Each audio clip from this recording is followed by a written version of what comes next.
as they all say. We all go a little mad sometimes.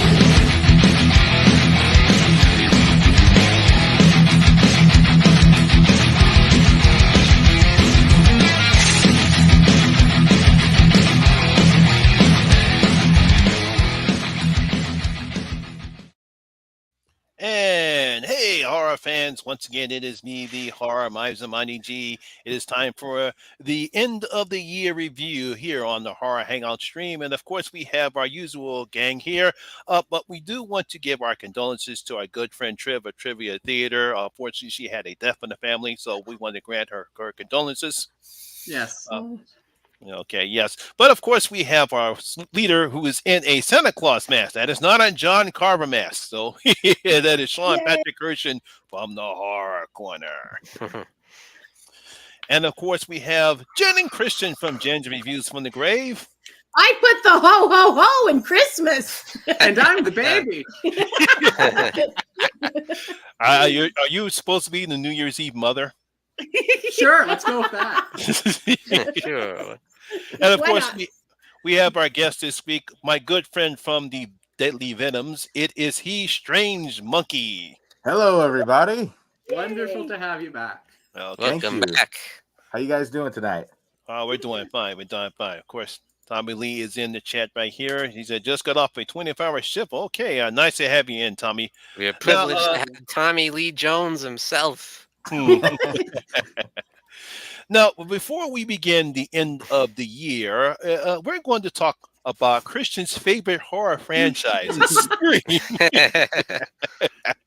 Strange Monkey, I don't know if you know this or not, but Christian, bring Strange Monkey up to date about your feelings of the Scream franchise. I don't like any of them until this year's entry, but due to certain recent circumstances, it got axed for my best of the year list now. Because Spyglass. This franchise is cursed with me. I like a franchise, but now I have to boycott it. Wonderful. Well, you ruined it now. Yeah, thanks, Spyglass. You ruined it. You ruined it. You had something beautiful that I genuinely liked, and now I can't talk about it.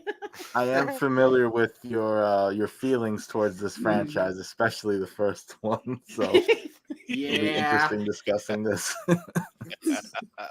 Now, but before we get on to discussing about our favorites, worst, best, and disappointment and surprises of the year, I'm going to take a few moments to talk about Scream 7. Of course, if you have not been paying attention to anything, last week it was realized that Melissa Barrero was fired from the production, no thanks to Spyglass and Paramount Pictures. But I believe it was more Spyglass than the Paramount Pictures. I think it was there was the one that actually supposedly fired her because of some comments she made about the ongoing conflicts going on there in the Middle East. I won't get into that because we don't talk about politics here. But and then later on, the next day, Jenna Ortega says, you know what? I have a scheduling conflicts with Wednesday season 2, so I'm not going to be right. So we have two of the main characters of the core 4 are no longer going to be part of Scream 7. So obviously, Strange Monkey. What are your thoughts about this, and what do you agree with the fact they're going to have to do a whole reboot of Scream 7? It's very unfortunate that this had to happen, just because she shared her thoughts on that situation. And Jenna Ortega's exit is is very suspicious. Yeah. Like schedule conflicts, I don't buy it. I'm sorry. If a reboot is necessary, then so be it. But my theory, well, not theory, here's what should happen. drive up to Nev Campbell's house with a bunch of cash in the back seat and just wheel it up to her house. Pay her every penny that she deserves, and let's just get this back on track. And Yes. that's all I've got to say about that. A lot of people are with you. That's the I see solution. Wayne Turner from Australia says Jenna is good friends with Melissa, so she made similar posts up to Melissa. Okay. Yeah. All right. Christian, Jen. Hi.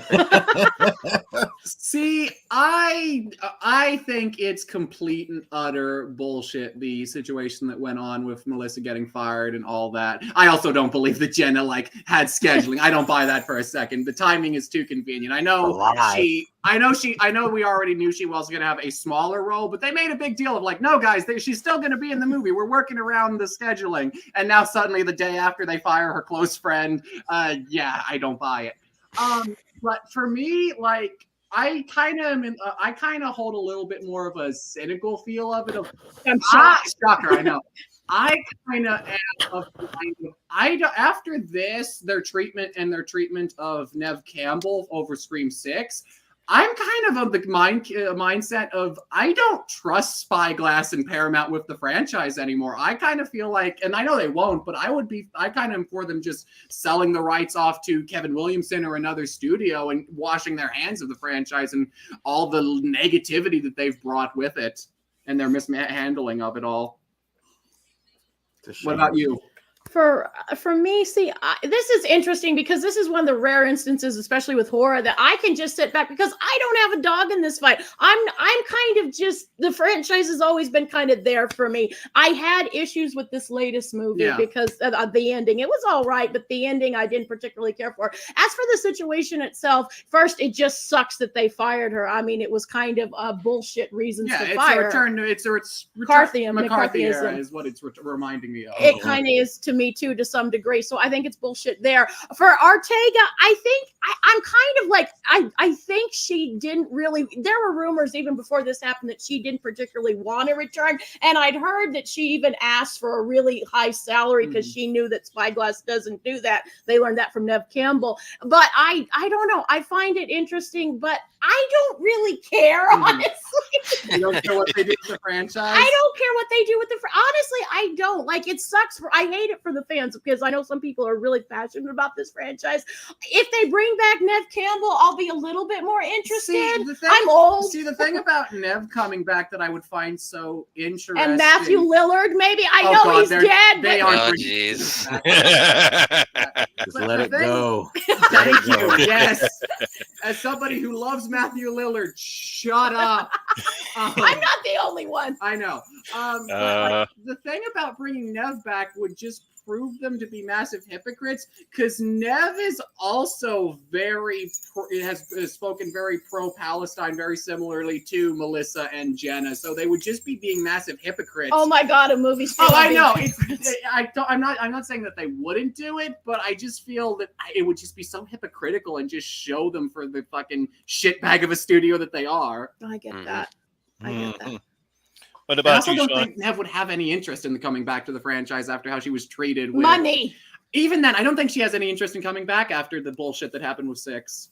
Pay her. Just pay her. Money talks, you know. But yeah. Bullshit walks. What about you, Sean? Yeah, it is sad, you know, because, you know, I enjoyed what they're doing with it. I enjoyed the direction they were going with the franchise, especially after, you know, taking the reins from Wes Craven and doing something, you know, sticking to the classic style of the series, that they were able to maintain that, but at the same time take it kind of for the next generation. And they set it up for these two main characters to take over the franchise, it seemed like. And I was enjoying that. So it's really a shame that now they can't do that. They got to backtrack and, you know, they're probably scrambling right now, you know. But yeah, I do think that is the way to go. If they're going to move on with it, you got to get Nev Campbell in there and wrap her story up, you know. So, because it's like, it's similar to the Halloween franchise where everyone says, can we finally move past Nev Campbell? Can we finally move past Laurie Strode? So I think if they want to do that, they have to wrap up Nev Campbell's story and Courtney Cox too, or else how can they move forward for a new generation? That's true. Mm. No, I actually thought they did that because when they introduced the new characters in Scream 2022, I thought that's what they were trying to do. Well, right. Well, now that's kind of out the window, Yeah, I though. know. Yeah, and unfortunately, yeah. And from what I understand, from what I heard from Stephen from Craven Something Crazy, he actually said that the president and CEO of Spyglass, he's a known to be a hard ass and a cheapskate, and Yep. yeah, he's known for that. So it wasn't surprised at the fact that when they approached Nev Campbell, he wouldn't pay her the type of money that she deserved to get because she was the face of the franchise. And I don't think he's not going to do. He's not going to budge off that. As far as he's concerned, he's just going to just get other actors that's not going to. He doesn't have to worry about paying because obviously he just wants to get the money for himself. So I don't think we'll see Nev Campbell return because I don't think he's going to back up the Brinks stuff to pay her. No. No, I don't either. But then maybe. No, because that's the thing. Like, What else are they gonna do? well, yeah. The thing is though, like, he's a studio head. He's not creative, so he doesn't really view like why people like to him. The thing that people like about Scream is the name recognition. Is like, oh, Ghostface mask. He doesn't really recognize the importance that Sydney represents to the Scream fandom. Even though I'm not a fan of the character, but like the importance she represents to the fandom and especially how attached the fandom gets to the leads of the movies. I've heard so many massive lifelong Scream fans say they have zero intention of ever watching 7 after everything that the studio has pulled. Yeah, I can understand that. Yeah, They could always undo this whole thing and work things out with Melissa and Jenna. Do you think that bridge has still- already been burned though? I don't know. Yeah, I don't know. It's yeah, kinda rough. Yeah, it's pretty yeah, rough. Yeah, I Yeah. really don't know because some of the stories I've heard, whether from Steven's channel or from any other channels about what they can do. There was someone that mentioned they can do a Halloween thing and have a different contingency where Scream 2022 and then Scream 6 takes place in a different continuity, and then we bring Dewey back, start over back from 4 again. I said, no, we don't really want to go that route. Yeah, I mean, we had to experience that with Scream the series, Mhm. in a way, but to reboot this again, it just because Scream is one of those few franchises that has not they haven't done anything like that. Mhm. They haven't rebooted it, they haven't remade it. It's still continuing after all this time. Mm-hmm. So to pull a Halloween 2018 would just be messy. Yeah. They tried to copy that with a Texas Chainsaw, and look at how well that went. Exactly. Yeah, no, that turned out to be a big mess. And the fact how that many times now? I'm confused. Yeah, and the effect of Dewey's death will be non and thought if you decide to go that route. That's why I said no, you really can't go that route. There's really nothing you're going to do. It's like this: you decided to kill one of the original 3, the OG 3. You decided to kill one of them, and then now all of a sudden, because of what happened, now you want to bring them back and make this alternate reality stuff. I says no. It's like this. It really does not fit the Scream franchise. I mean, you have Scream the TV series, which that's in its own universe. Yeah. So you really don't need to try to do something with the movie universe as well. Just leave it alone the way it is, and just simply try to come up with something totally new, and you will not have the core 4, because someone actually will perhaps Janet Savoy Brown and Megan Gooding, the other 2 actresses, someone just make a story about them. I says, nah, you can't just have the strangers. It has to be the core 4 because that's the one. Yeah. That's the one that they created. When they decided not to have Campbell come back, and you have those 4, and just have those 2. I don't think they can carry the film. No. You need they all need to stick together as a team. They're more powerful. They're powerful that way. Not powerful, but you know what I mean. Yeah, together, the strength in numbers to stop Ghostface. That's what I mean. Mhm. I saw this this meme that they said that they've announced that they're gonna bring Corey Cunningham from Halloween. Yeah. I love that. I love that I bit. saw that too. I love that bit. Like, okay, but can we be honest here? Is it not the most slasher movie thing to do to start like a big revival to the franchise, a new storyline, and then immediately cut it off before it concludes and then reboot it into a new, completely new timeline? That is kind of the most slasher movie thing to do. Yeah, it's very familiar. Oh and it God, just even down ruins to like everything. even down to Michael walking off at the end of Halloween 6 to them walking off at the end of Scream 6. Oh my God. That could be the part of the parody of it, you know. 'Cause Yeah. Scream does a lot of parodying of Mhm. the slasher genre. You know, Yeah.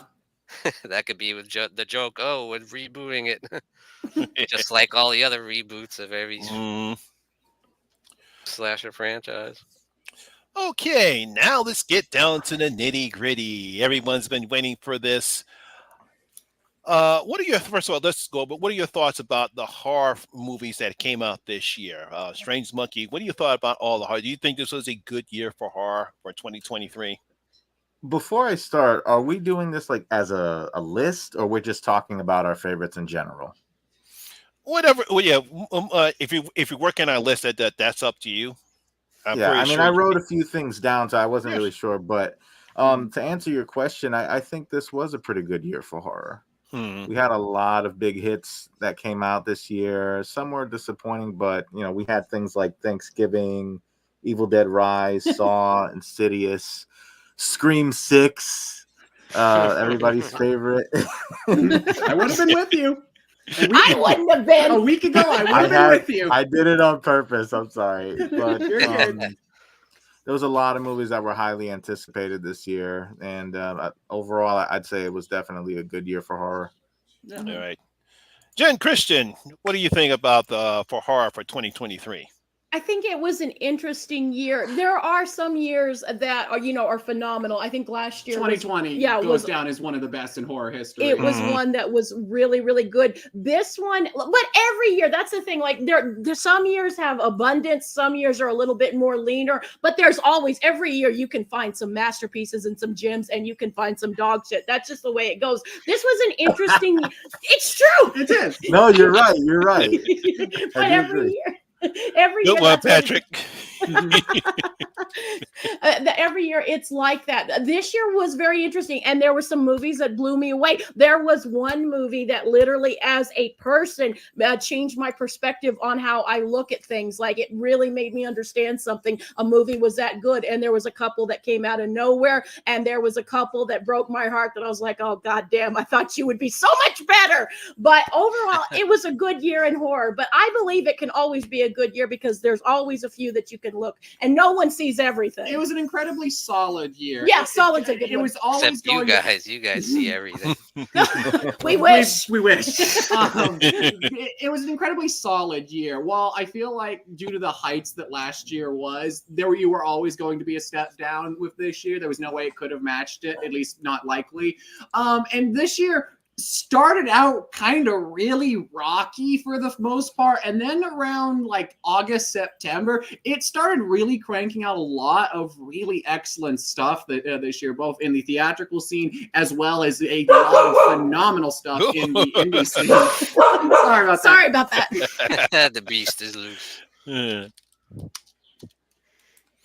Woof, feed me, you dumb humans.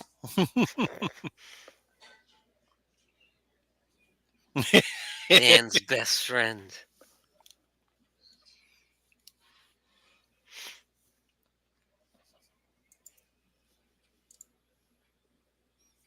Bonjour, dice. Yes, bonjour, dice. The dice be rolling as always.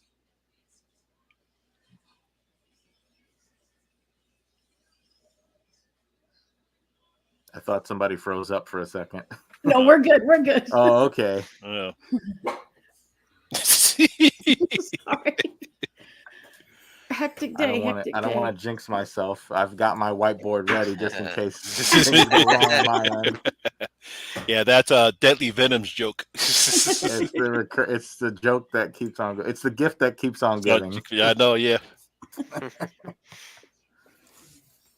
Oh my god. I've heard some good things about that. You still haven't seen Talk to Me? I haven't, no. I haven't either. Yeah, I thought it was a bit overhyped. Like I liked it, but it's not one of my all-time favorites of this Yeah, year. because I remember listening to your review about it. Yes. Yeah, I didn't hate it. No, by far, it was a good movie. Well, yeah, because there's going to be some discussions that we're going to have about horror movies that people loved but you hated, or horror movies that you hated but everyone else loved. I remember I watched the trailer and I it just didn't seem like something I would be in a rush for to go see in the theater. So I seen it sort of. No. That's okay. That's all I've seen. I mean, I've been slacking too. In fairness, Dice, I've only seen 78. Just rub it. Just shove that dick. Just rubbing it in. I'm slacking too this year, Dice. It's all good. You still got time to catch up. Yep, you got 3 more weeks, Dice.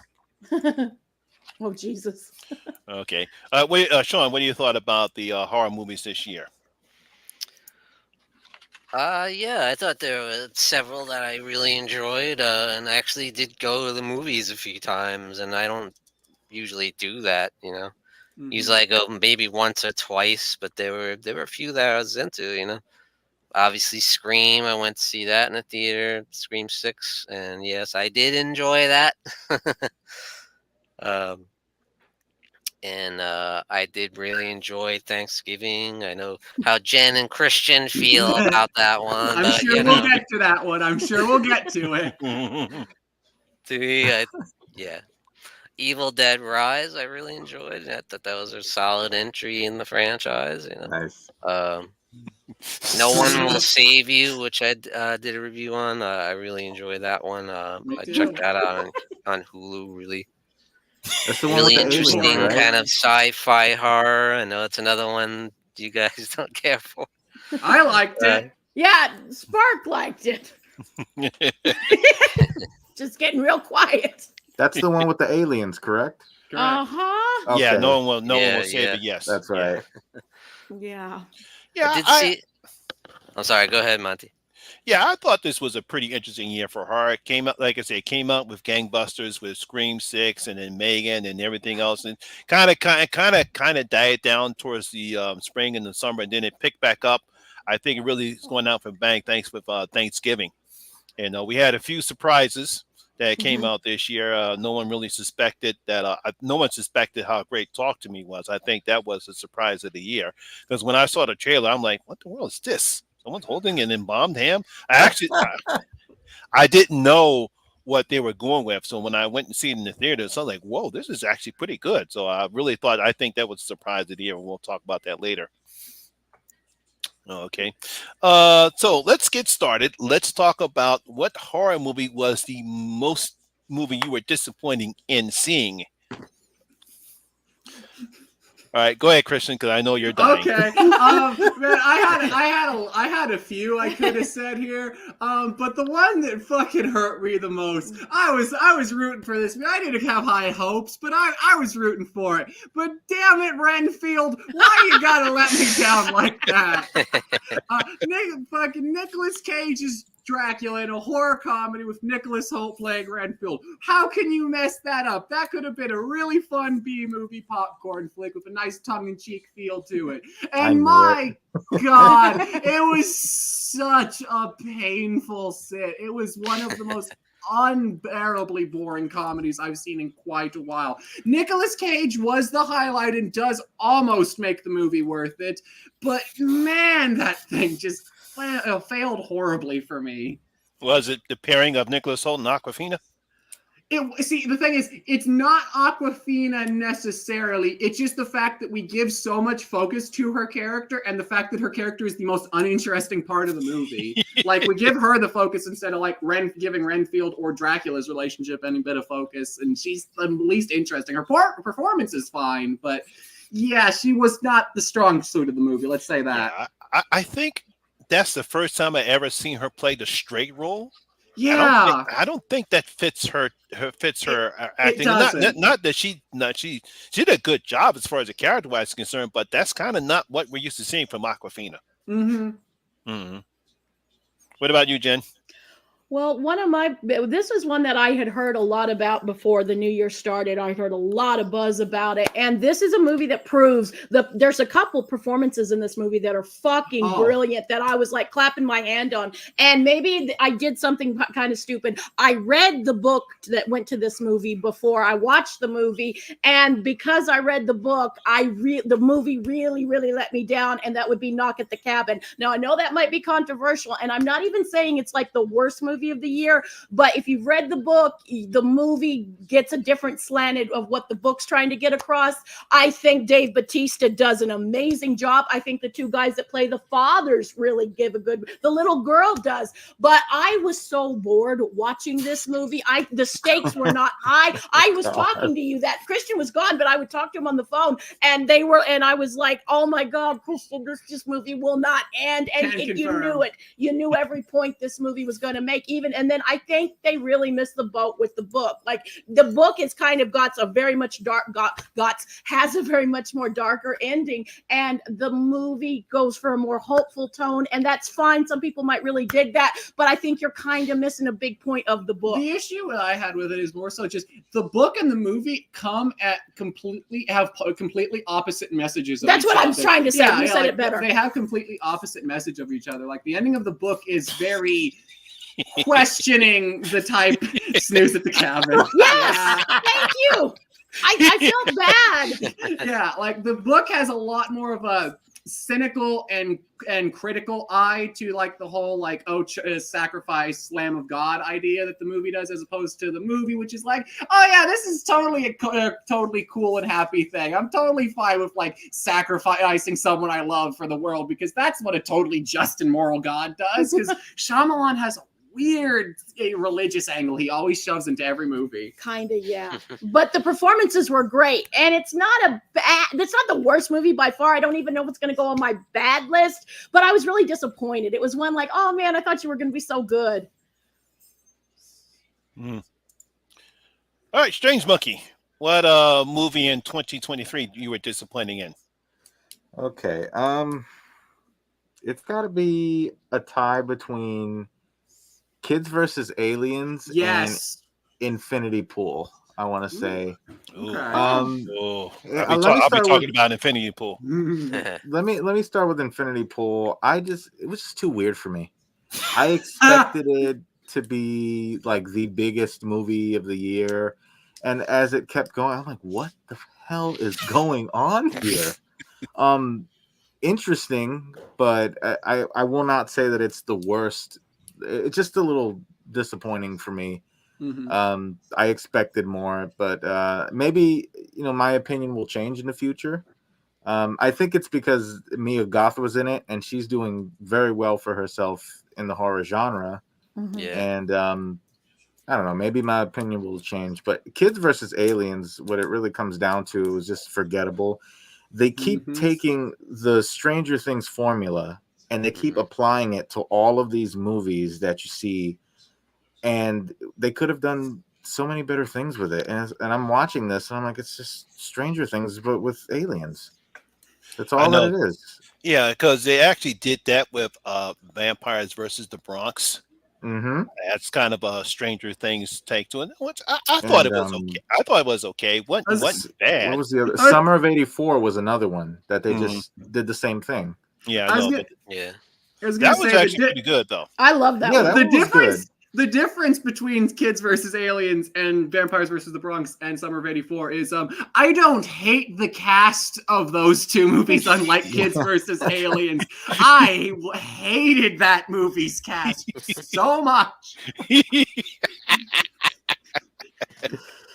Oh boy. All right, Sean, what movie were you disappointed in this year? What horror movie were you disappointed in? Well, there weren't really any movies that I could think of per se, because I haven't really seen a whole lot. But I haven't really seen a whole lot that I didn't enjoy either. However, there was a show that was on Netflix that was kind of in the horror genre that everyone was raving about. Oh, this is amazing! You gotta see this. And I was a little bit disappointed. It's the one I can't remember the name of it, but it was based on Edgar Allan Poe. Oh, Fall of the House of Usher. Yes, the House of Usher. Yeah, everyone's raving about how great it is, and I thought it started out strong, but somewhere towards the middle they like completely lost me, and I just Drop the ball. bored to death. Like, what the hell happened? It started out interesting, and it was an interesting take on the different stories, like the Black Cat. Because it started off pretty interesting. Because I just finished watching a couple weeks ago, and it was like kind of a lackluster ending to it. Yeah, it felt like it fell off the rails, and it seems like they were trying to juggle a whole bunch of Edgar Allan short stories and other stories into this one TV series, and it's the characters. I don't fault the actors. It was just okay, but I know Trib loved it. Yeah. And but because he's the Edgar Allan phone pan, so I can understand why she loved it. But to me, it's like, oh well. It's not for everybody. I've seen worse, but I've seen better from Mike Flanagan. Yeah. Yeah. I've seen better. Midnight Mass. Yeah, definitely. Midnight Mass. Yes. No. Now it's funny because you talked about Infinity Pool, and I was going to bring that up because I was very disappointed in Infinity Pool because I was expecting. I mean, it's Brandon Cronenberg. I was expecting to see some decent body horror, and it's like I had the same reaction. What the hell's going on? As much as I love Mia Goth, she was annoying in this particular. She annoyed the hell out of me in this role. And it's like I understand the reason why, but it was just I got tired of hearing her voice, or it just sounds whiny and cringeworthy. I actually felt sorry for Anthony Skarsgård for playing this role. When she was trying to get him out of the bus, she just like, get out of the bus! I was like, please stop. Please Stop. My ears are Hold that precious thought. to me. Stop. I know if you and Jane ever saw this picture, you would like shut the f up. You're getting my effing nerves with that annoying. It is now the time where I say I really liked Infinity Pool. I haven't finished it yet. I really liked Infinity Pool. I do agree she is annoying, but I'm also like, she is just annoying enough where it doesn't become insufferable for me. She's not like certain other characters in movies this year, but she's just annoying for me to find her unlikable. She's a right balance for me, but I can see it going a little far for some. Oh no! I knew she was English. It's not the accent that drives me crazy because that's her natural accent. She's an English actor. A lot of people. It's just like when it was real funny. Not to go off topic. When people were watching The Wire and saw Idris Elba as a Stringer Bell, and when he first talks in his normal British accent, people were just shocked that he's British. And it's like, dude, I knew he was British. I know he's British. I knew he's British. Yeah.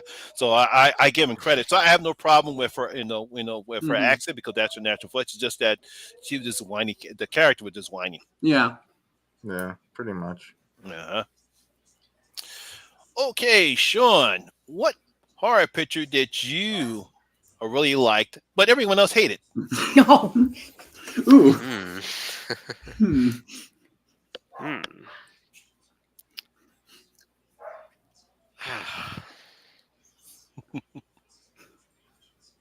I don't know if I could really think of one that everyone else hated. I mean, I can't really think of one that. Honestly. All right, you can go on ahead. All right, Strange Monkey. Was there a movie that you liked but everyone else hated this year?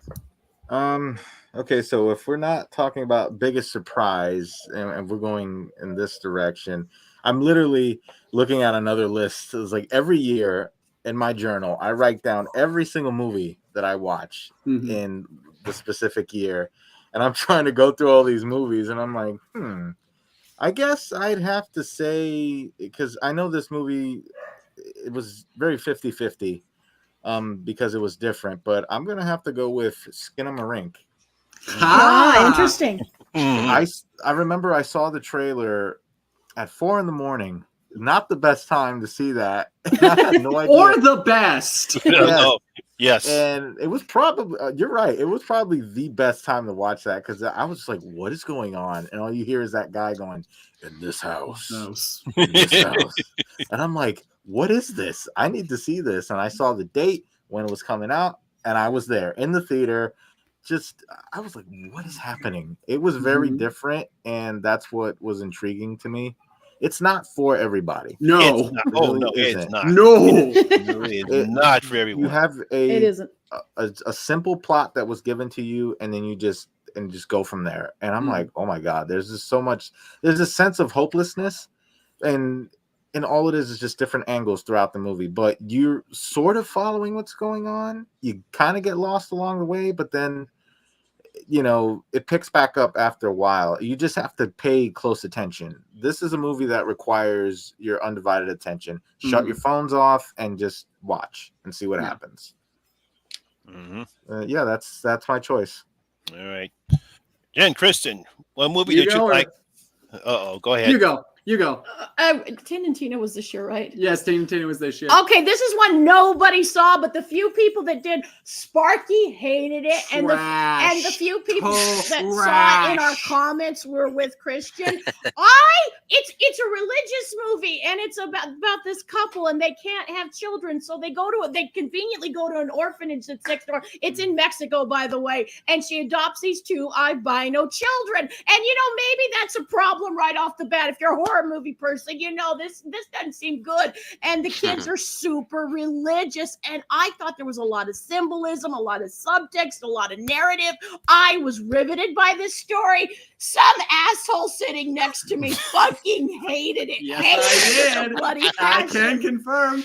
I did. Everyone in our comments were like, no, we didn't like this movie either. It's from Mexico, and the director I thought was really good, and we have a lot of religious symbolism in it. It kind of put me in the mind a little bit of The Omen, even though it's not exactly that kind of dying, but it also talks about women's suffrage in a way, because we talk about gender roles, traditional gender roles, and there's a lot of other subtext, and I found this movie fascinating. And I hated it. I thought it was complete trash. What's the name of the movie again?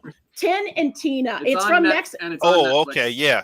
I saw some people talk about it because I seen it before. I haven't seen it yet, but I saw some people talking about it. I never got a chance to see the reviews. I'm the only person that I'm like, it's not perfect. It has some flaws, but I really dug that. I watched it and I was like, Sparky, I'm really into this movie. And then no. For me, one I really liked that, again, much like you. I don't know anybody else who liked this movie. I know which one it is. But I really enjoyed it. I am a big fan of the director Stuart Thorndike. I've liked all 3 of the movies she's done so far. And all of her movies have a general idea behind them. Take classic horror movie and raise the question of, but what if it happened to lesbians? The movie Lyle is Rosemary's Baby, but with a lesbian couple. And her film from this year, Bad Things, was The Shining, but with a lesbian couple. And I really, really liked this movie. It was a snooze fest. I acknowledge it has some issues. I acknowledge it has some issues. And it's definitely not for everybody. And insufferable characters. But I really dug the vibe it was going for. I really got invested and enjoyed the characters that we built here. I was really invested in the relationship dynamic between our main character, her girlfriend, and the other couple that come along with them in this fucked up hotel in the dead of winter. I think there's some kind of surprisingly cool effects that the movie pops out at various points. And I really like the ending. Actually has stuck with me, and I've reflected on quite a bit over the years since watching it. I really like it. Not for everyone, definitely, but I really enjoyed Bad Things. Molly Ringwald couldn't save it. Molly Ringwald's in it. She couldn't save it, guys. If you got problems. She was your favorite scene, though. She was, and I will acknowledge, had we gone and dig into the mother, because basically Molly Ringwald is our main character's mother, and had we gone into more of that and explored that dynamic, it would have been an interesting movie. It was her bitch friends that got on my nerves. Her friends are awful people, but they're supposed to be. They don't need to be in the movie. I like them, so yeah. I know what you're talking. What's that? What's it called? Pretentious. Perpetrator, which I also fucking adore. I like that one better. No, I was not. No, was not a fan of that one. I love that movie. Yeah, that's another one you're kind of in the. That's another one. I was flip flopping which one I was going to talk about, but yeah. Yeah, Monty. Someone just mentioned the chat. I think I'll take that back. My pick would be the Pope's Exorcist, because that's one that people. Not a lot of people enjoy it. Not a lot of people talk about anything positive about that movie. I enjoyed it. I thought it was fun. It was ridiculous and over the top. I'm not gonna lie, but I don't know. It was just so crazy. It was fun. I don't know. I forgot all about it. It just came and went. Yeah. No, I enjoyed it because obviously Russell Crowe carries the movie. His acting. I mean, is nothing new when it comes to the possession exorcist films. Although I thought the guy that voiced the demon in The Little Boy, he played in The Witch. I thought he did a good job. I thought he did a good job in making the possession somewhat scary and frightening. But but Russell Crowe, he's the one that carried that movie. But I enjoyed the Post Office. I thought it was pretty good. One of the few exceptions when it comes to possession horror films. I love that the Pope himself actually gets possessed. I was going to say, Pope getting possessed was good, and I needed more Russell Crowe on a tiny Vespa. That was what the movie was severely lacking. More Russell Crowe on a Vespa. More Russell Crowe via the Unhinged. That would have been fun. Yeah, but Russell Crowe in what was that movie? Unnerved? Unhinged. Unhinged, yeah. He was great. He was great. I love that one. Great in that. That's That a one was good fun. one. Okay, now let's move on. Let's talk about, the horror movie that actually surprised you. All right, Jen and Christian, what horror movie surprised you? Oh yeah, you got to go for it. Okay, guys, and this one is a mixed bag because there are some people who are fucking with me who fucking adored this movie, and then there's the people that are wrong. and that I saw the preview for this early on and I thought this looks pretty good, but when I watched it, my jaw was on the floor and I'm like, oh my God, I fucking love you. It's fucking Cobweb. Oh my God, guys, if you have not seen Cobweb, I fucking adore this movie so much. The scene when he has the hammer scene, and you're like, what the fuck is he gonna do with that hammer? And the substitute teacher's thinking the same thing. And the weird acting from the parents, I dug it. I thought that's a great choice. And yes, the ending gets a wee bit messy, but the movie's so fun. Fuck it. It's a fun movie. That was Jen's fun movie. Fuck it, we ride. Yeah, I ride with Cobweb. I'm part of the Cob Squad. Cob Squad. Cob Squad. Cob Squad. And there's people that are with me, and then there's people that are wrong. Hello, I'm wrong apparently. Yeah. Well, actually, I did like Cobweb. The ending was kind of a bit lackluster, but I did love Cobweb. Yeah. Mm-hmm. Oh, yeah. I thought it was fun, and I thought it was horribly the marketing for it. Why they didn't put this out in October? Shame on them for doing that. That was a pity. Yeah. For me, there's a couple I could have gone with. Biggest praise to Saw X, which I was stupid excited for, but did not expect to be as good as it was. Yes. But the movie that surprised me the most this year was one that, honestly, back when it was first announced, it's like, this sounds kind of generic and bland, and it's based off like a YA novel, and I'm not a big fan of a lot of those kind of things. It might be fun, but I wasn't too excited for it. And then it disappeared for 3 years. And then it just randomly got a trailer announced. It dropped for it, and then we found out, David Slade's the director for it, and I was like, okay, I love David Slade. Dark Harvest is phenomenal. Yeah. Dark Harvest was the biggest surprise I had this year. I did not have high expectations going in. I had a little bit more once I found out David Slade was the director, but even then, I didn't expect to like it as much as I ended up doing. I love this movie. This is one of the year's best, in my opinion. I think the story is phenomenal. Its exploration and its themes that it explores are really, really good. The direction is phenomenal. The cast is phenomenal. The set design and just sheer Halloween vibes this movie has. I know you would say Cobweb was probably the biggest Halloween vibe of the year, but Dark Harvest feels like a new Halloween classic for me. This is the first film I've seen since maybe Trick or Treat that I felt is just like imbibes the holiday as much as this film does. And I think it's a gateway film, a great one to show like not kids, but like teens. Yeah, I think it's a great horror a great gateway horror. I loved it too. I do agree with. I saw Dark Harvest. Yeah, I do agree with the Hollywood theme. It does give out the Hollywood themes, but I was not a fan of it. Some people weren't. The only character I really liked was the girl. I liked her a lot. I liked the whole cast on it. Well, I liked the main cast. I liked the main duo, and the old elders of the town were, delightfully terrible people. And the desperation, the vibe of just desperately wanting to get out of, being stuck somewhere and you can't leave. I thought the film got that brilliantly. Yeah, just this hopelessness. It was a great surprise of the year for me. It was massive surprise. I see. All right, Sean, what horror movie surprised you this year? Godzilla -1, baby. Yeah. Loved it. Oh my god, I was absolutely blown away. And I didn't have like super high expectations. I was like, oh, it's just another Godzilla movie coming out, But man, like I was invested from the get-go until the very end. The last frame, it was amazing. I love the characters, and that's the one thing they never got right in any of the movies ever.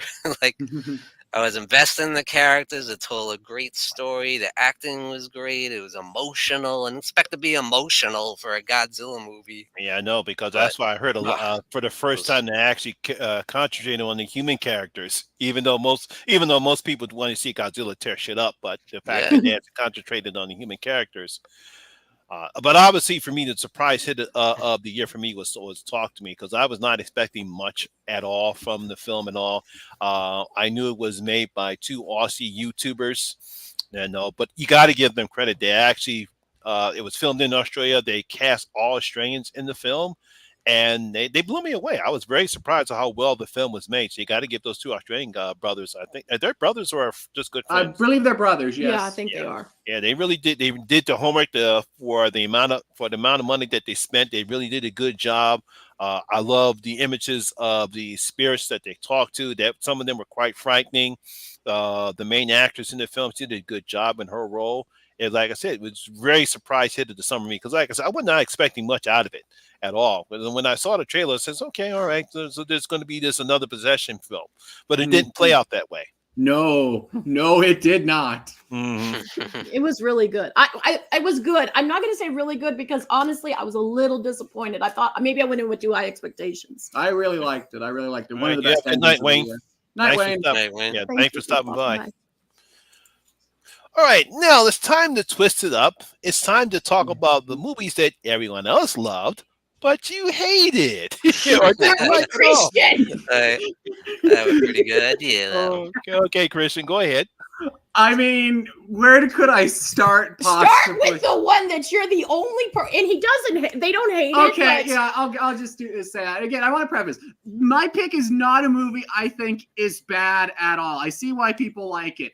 But if I had one movie that I was like, I do not get why everyone loved this nearly as much as they did, that would be Where Evil Lurks. I thought it was fine. Oh no! I laughed my ass off at the scene with the dog. That was hilarious. That was one of the best moments. Don't spoil that scene. Do not spoil that scene. I won't say anymore. But that scene was amazing. I love that. One of the best scenes of the year. But I would be lying if I said the rest of the movie reached the same heights that scene does. I was in it for the first 20 minutes, but then it just kind of fell off. I didn't really care about the characters. The world building I thought was neat, but they didn't do much expansion on it. The only character I kind of liked was like the exorcist cleaner that they introduced in the beginning of the third act. Wasn't impressed by it. And maybe it's just due to the fact that, like, as longtime viewers of this stream would know, I don't give a fuck about kids. I'm always down to kill some kids in some horror movies. Fuck them kids, am I right? That scene with the dog. That scene with the dog got me so good. It was so funny. Yeah. That's probably why you like that part. Yeah, that's why I like that bit. But, like, it didn't work for me. I wasn't as shocked Okay, by Connell Cochran, you want to kill every kid in the world? Happy Halloween. No, that is The Spartacus. hills ran red with the it. blood of animals and small children.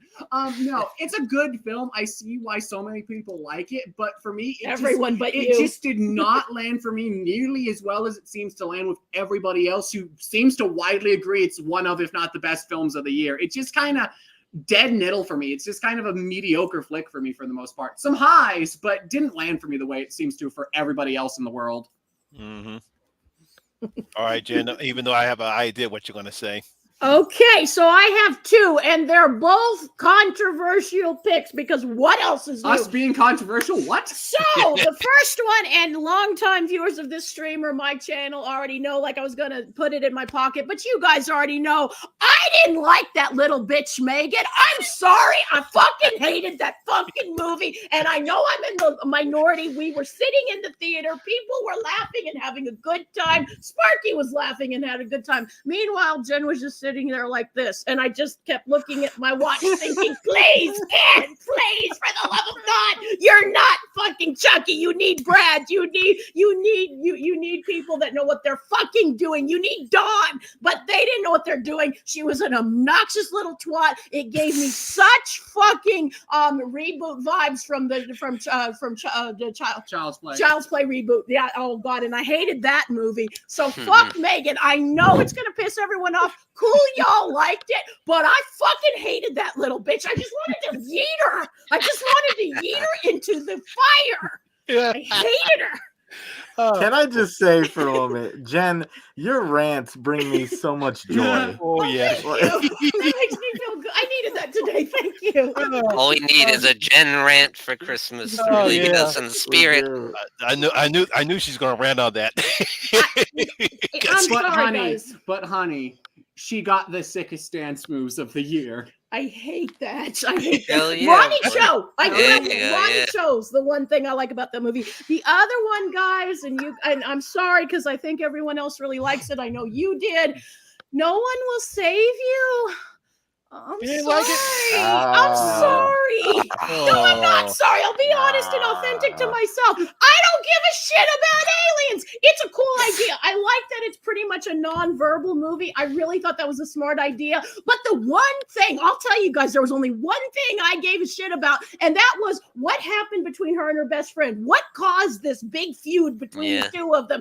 And they never fucking tell you. The one thing I was invested in. I thought it was ending, the ending was cool. I won't spoil it for anyone. I thought the ending was cool, how she got to, find a happy place, for a lack of a better term. Yeah. But I didn't care about the rest, and I thought it was going on way too long. I A lot of liked it. people didn't like the ending, I do That's agree the with one you. thing you liked about it. I said I do agree with the movie was about 15 to 20 minutes too long, but I did not like the ending. I said the movie was I pretty love good. the ending. Yeah, I did not like the ending. Me The too, ending though. did not make any sense to me, but I understand the reason why, because of the lead character and her obsession of being happy. But I did not like the ending, and yeah, you're right. I thought the movie was about 20 minutes too long. Yeah. Uh-huh. The ending was okay. I liked the ending. I just didn't like how we got there. And what the fuck? What happened between the two of them? Was it a guy? Was it a lesbian thing? Who cares? It's a home invasion movie that's also an alien invasion movie. How did it take this long for somebody to do that? Only the aliens know. Right? Yeah, only the aliens know. But those are my two picks. I'm sorry. And most everyone likes both of those movies, but I gotta like be both of honest. those movies. Well, you don't matter, darling. I know. All right, Train's Monkey. What's a movie that you didn't like but everyone else did? That I did not like, but everyone else did. Yeah. Oh man, that's a tough one to answer. Mm-hmm. There's so many movies that came out. I don't think I got to answer the biggest surprise question. I feel like I want to answer that instead because I don't think I have. I'm curious. Go ahead. Yes. I was gonna say When Evil Lurks, but I'm leaning towards Saw 10. Yes. Because Yes. at this You're point right. in the franchise, you would think, we're not gonna get anything special. And then I think it was the guy who directed Saw 6 and Saw 3D, which was a pile of garbage. And then he just totally redeems. No. 6 was great. 3D, that was a whole different story. 3D worst of the franchise. It's like just when you think you can just keep disappointing, this guy comes back and redeems himself with Saw 10. Yeah. Going back to basics, takes place between 1 and 2, focuses on John Kramer's situation with his health. And these people try to scam him. It's like, oh, you have all fucked up. And I just thought, like, you couldn't get anything this good at it when you're in the 10th film. I Right. know. You couldn't. And I was like, damn, they really turned it around. And I'm honestly, this is like top 3 for me of the year. And it was definitely a big surprise because I was not expecting it to be this good, but everything worked when it comes to this movie. And I really enjoyed it. So definitely the biggest surprise for me. That's It a was brilliant phenomenal. choice. I haven't seen it yet. I still need to see it. You got to I- see it, Sean. It's You gotta see great. it, Sean. If Yeah. you remotely like the Saw movies, watch it. Yeah. And Yeah, if you I do, don't, I do. and if you don't like the Saw movies, watch it. Well, I might haven't turn watched you it in over a on it. while, so maybe this will bring me back to it. And this might sound weird, but I came out of the theater with the one scene where it's not a big scene or anything, but when he's in the group with other people that are suffering from the same thing he is, I came away thinking, God, I really need to appreciate what I have in my life. I had kind of a moment. You had what John Kramer's whole purpose is. Yes. I did The whole- because you heard these people and you're like, okay, we all get pissed off at stupid things, but really we just gotta, if we got your health and your family, you're lucky. You really are, no matter what other fucking problems. Yeah. It's the And that message sounds he's been really- trying to tell He's us. been trying to tell us for This fucking one, it made it 20 clear. years. Also, love that post-credit scene. I want Oh, yeah, that was- I want to follow up. I was want to great. follow up. That If was this great. movie was That John was and great. Amanda's movie, let's get John in that character's movie. As someone who I know really that- likes that character, let's do it. Yeah, that was a great posting. He says, all the people you had to con, you had to choose John Kramer. John Kramer? You fucking idiot. Sean, you got to watch it, man. It's You great. do. You need to before the end Phenomenal of the flick. year. I For the end will, of I the year. will. Phenomenal flick. It is. I see. So, was there a movie that you didn't like, but everyone else did? No, not really. I can't really think of any, Okay. honestly. I just, there was just the ones I saw I either liked a lot or loved, but I didn't see any that I hated, even ones that people loved. Not really. That's fair. Yeah. You saw the Yeah, good it's shit. hard to Yeah, you answer. saw you. Yeah. Yeah, it is kind of hard to answer that particular question.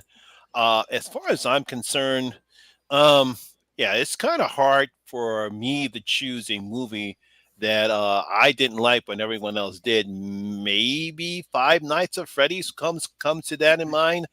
It was more of a disappointment for me because I was looking forward to seeing that particular film because I wanted to see what all the hype was about. But to me, it was kind of a letdown because I expected more from Five Nights at Freddy after seeing the Banana Splits and Willy's Wonderland. I was spending a whole lot more, and this is what I got: a cheap imitation of those movies. He's like, "Come on, y'all, where's the gore? Where's the front? I mean, at least I like the fact they did the animatronics fine. That was good. That was fine. But it's like, where's the gore? I want to see gore. I want to see, I'm like Christian. I want to see kids get killed. I want to see some kids get murdered. Let's see some kids get murdered in horrible ways. I mean, it's like at least they You're sweating. did that in the Banana Splits. At least they did that in Willy's Wonderland. It's just like it's like they were too afraid to push the envelope. I was highly disappointed in the Five Nights at Freddy's because I expected more. I mean, everyone else loved it. Once you see that PG-13 rating, it's not going to be as gory as you think it will be. Yeah. Unfortunately. Trolls I mean, bad. that's always the issue with films based on video games. It's always going to be 50-50. Mm-hmm. It's very rare when it delivers. What's going on, Dan? Yo, Dan. Hey, Dan. All right, now let's talk about what do you think was the worst horror film of 2023? Go ahead, Strange Monkey. Children of the Corn. Ooh. I'm with you.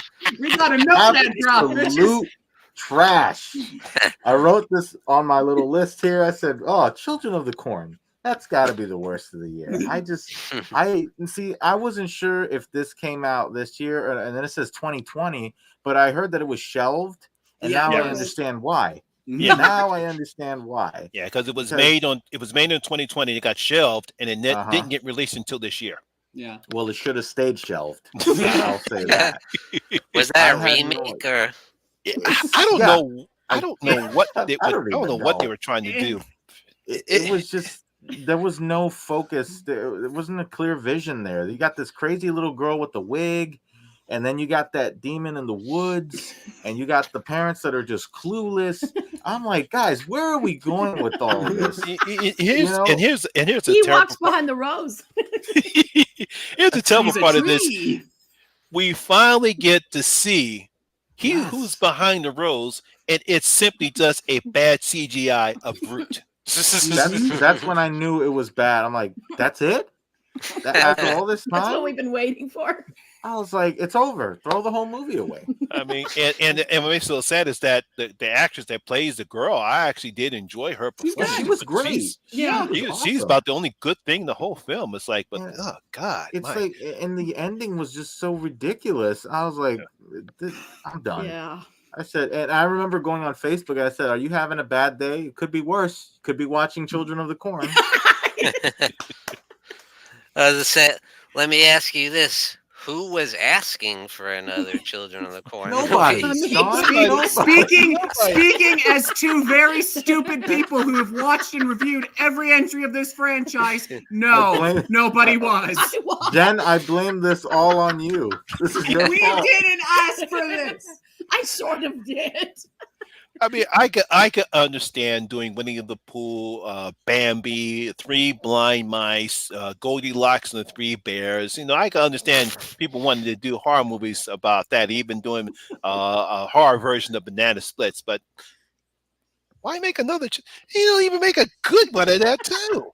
There Because hasn't been a that good one way, in years. because that way we can keep the rights, so we can keep selling terrible DVD copies of the movies people actually want. Exactly. It's or as I dub it, the Hellraiser situation syndrome. Yeah, they just Yeah. make Beat it me so to they it. can put it in the big 50-pack Yeah. movies. With Yeah, exactly. It's like That's what save- happened with that franchise. They had to save Hellraiser from Dimension. And Yep. they need to do the same with Children of the Corn. It's like, oh, what's this? Oh, the rights are coming up here. Oh. Let's Yep, we need to let's make throw another one out. Children of the Corn ASAP. Let's get this Yeah. going. We don't give a shit what you do. Let's get it made. And that's what 20th Century Fox did when they were about to lose the rights to Fantastic Four, and they came up with Fan Four Stick. Everyone's favorite movie. Also, that's a shame. speaking again as somebody who's seen every Children of the Corn movie, Get that in there. I'm not just saying this is a good film at all. Far from it. Oh God. It is one of the better No, it's entries not. of this franchise. No, it's not. Yes, it is. I've seen them all too. I was there with every review. That I know did. you were. You're and it was wrong. one of the better ones, No. at least in the top 3. No, it was the Stacy Teach one where they have sex in the cornfield. That was the last good. Well, I like that one. I like that one. I was here for that one. And the last one. Can we all agree Children of the Corn just needed to die years ago and they were never Yes. gonna- I mean, even Long time even ago. the original film with Linda The original Hamilton. film is bad. Now Malachi and Isaac. I'm here for them. I remember I saw the third one a while back when I was a kid. I was like, what the hell is going on in this The movie? third one's also one of the better ones. It honestly is. It scared the Yeah. shit out of me. And looking Yeah, back, yeah. I'm like, oh man. I like Durbin. The one before this one was just a shallow redo of Terminator 2, but with Children of the Corn. I shit you not. The main character is basically Sarah Connor, and she has her own John Connor. It's awful, but kind of God. fascinating. Wow. Oh, Runaway. Runaway. Yeah. Yeah. You ever want to see Terminator mixed with Children of the Corn? No, you haven't, but they made it. No, thank you. We used the Bon Jovi song for Of that. course we did. Fuck me. Oh man. All right, Jen Kristen, what do you consider the worst horror films that came out this year? Okay, well, Which one you gonna go with? there's a few we could go There's with. a couple Although options Children here. of the Corn, spoiler guys, that one's gonna be real high on a certain list, and it ain't my good one. But one for me that I feel like everyone who knows me probably is not surprised this is on my list.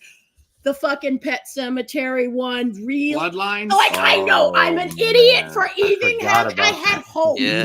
I had hope. I didn't think it would be anywhere near as good as the original. The original means a lot to me. I have a soft spot for 2. I don't think it's bad. I hated what they did with the one with John Lithgow. Hated it. But this movie made me go, you know what? There were some things that were kind of okay with it. That's No, how weren't. much I didn't like this movie. And the thing that really breaks my heart to not, for being serious for once, is the director did show some promise. There was a scene, I talked about this in the review, where because this movie shows way too much and explains way too much, and we have too many goddamn callbacks. And Judd, like, they want Judd in the story, but the story doesn't want Judd, and it would have been better if we had pulled him back just a bit.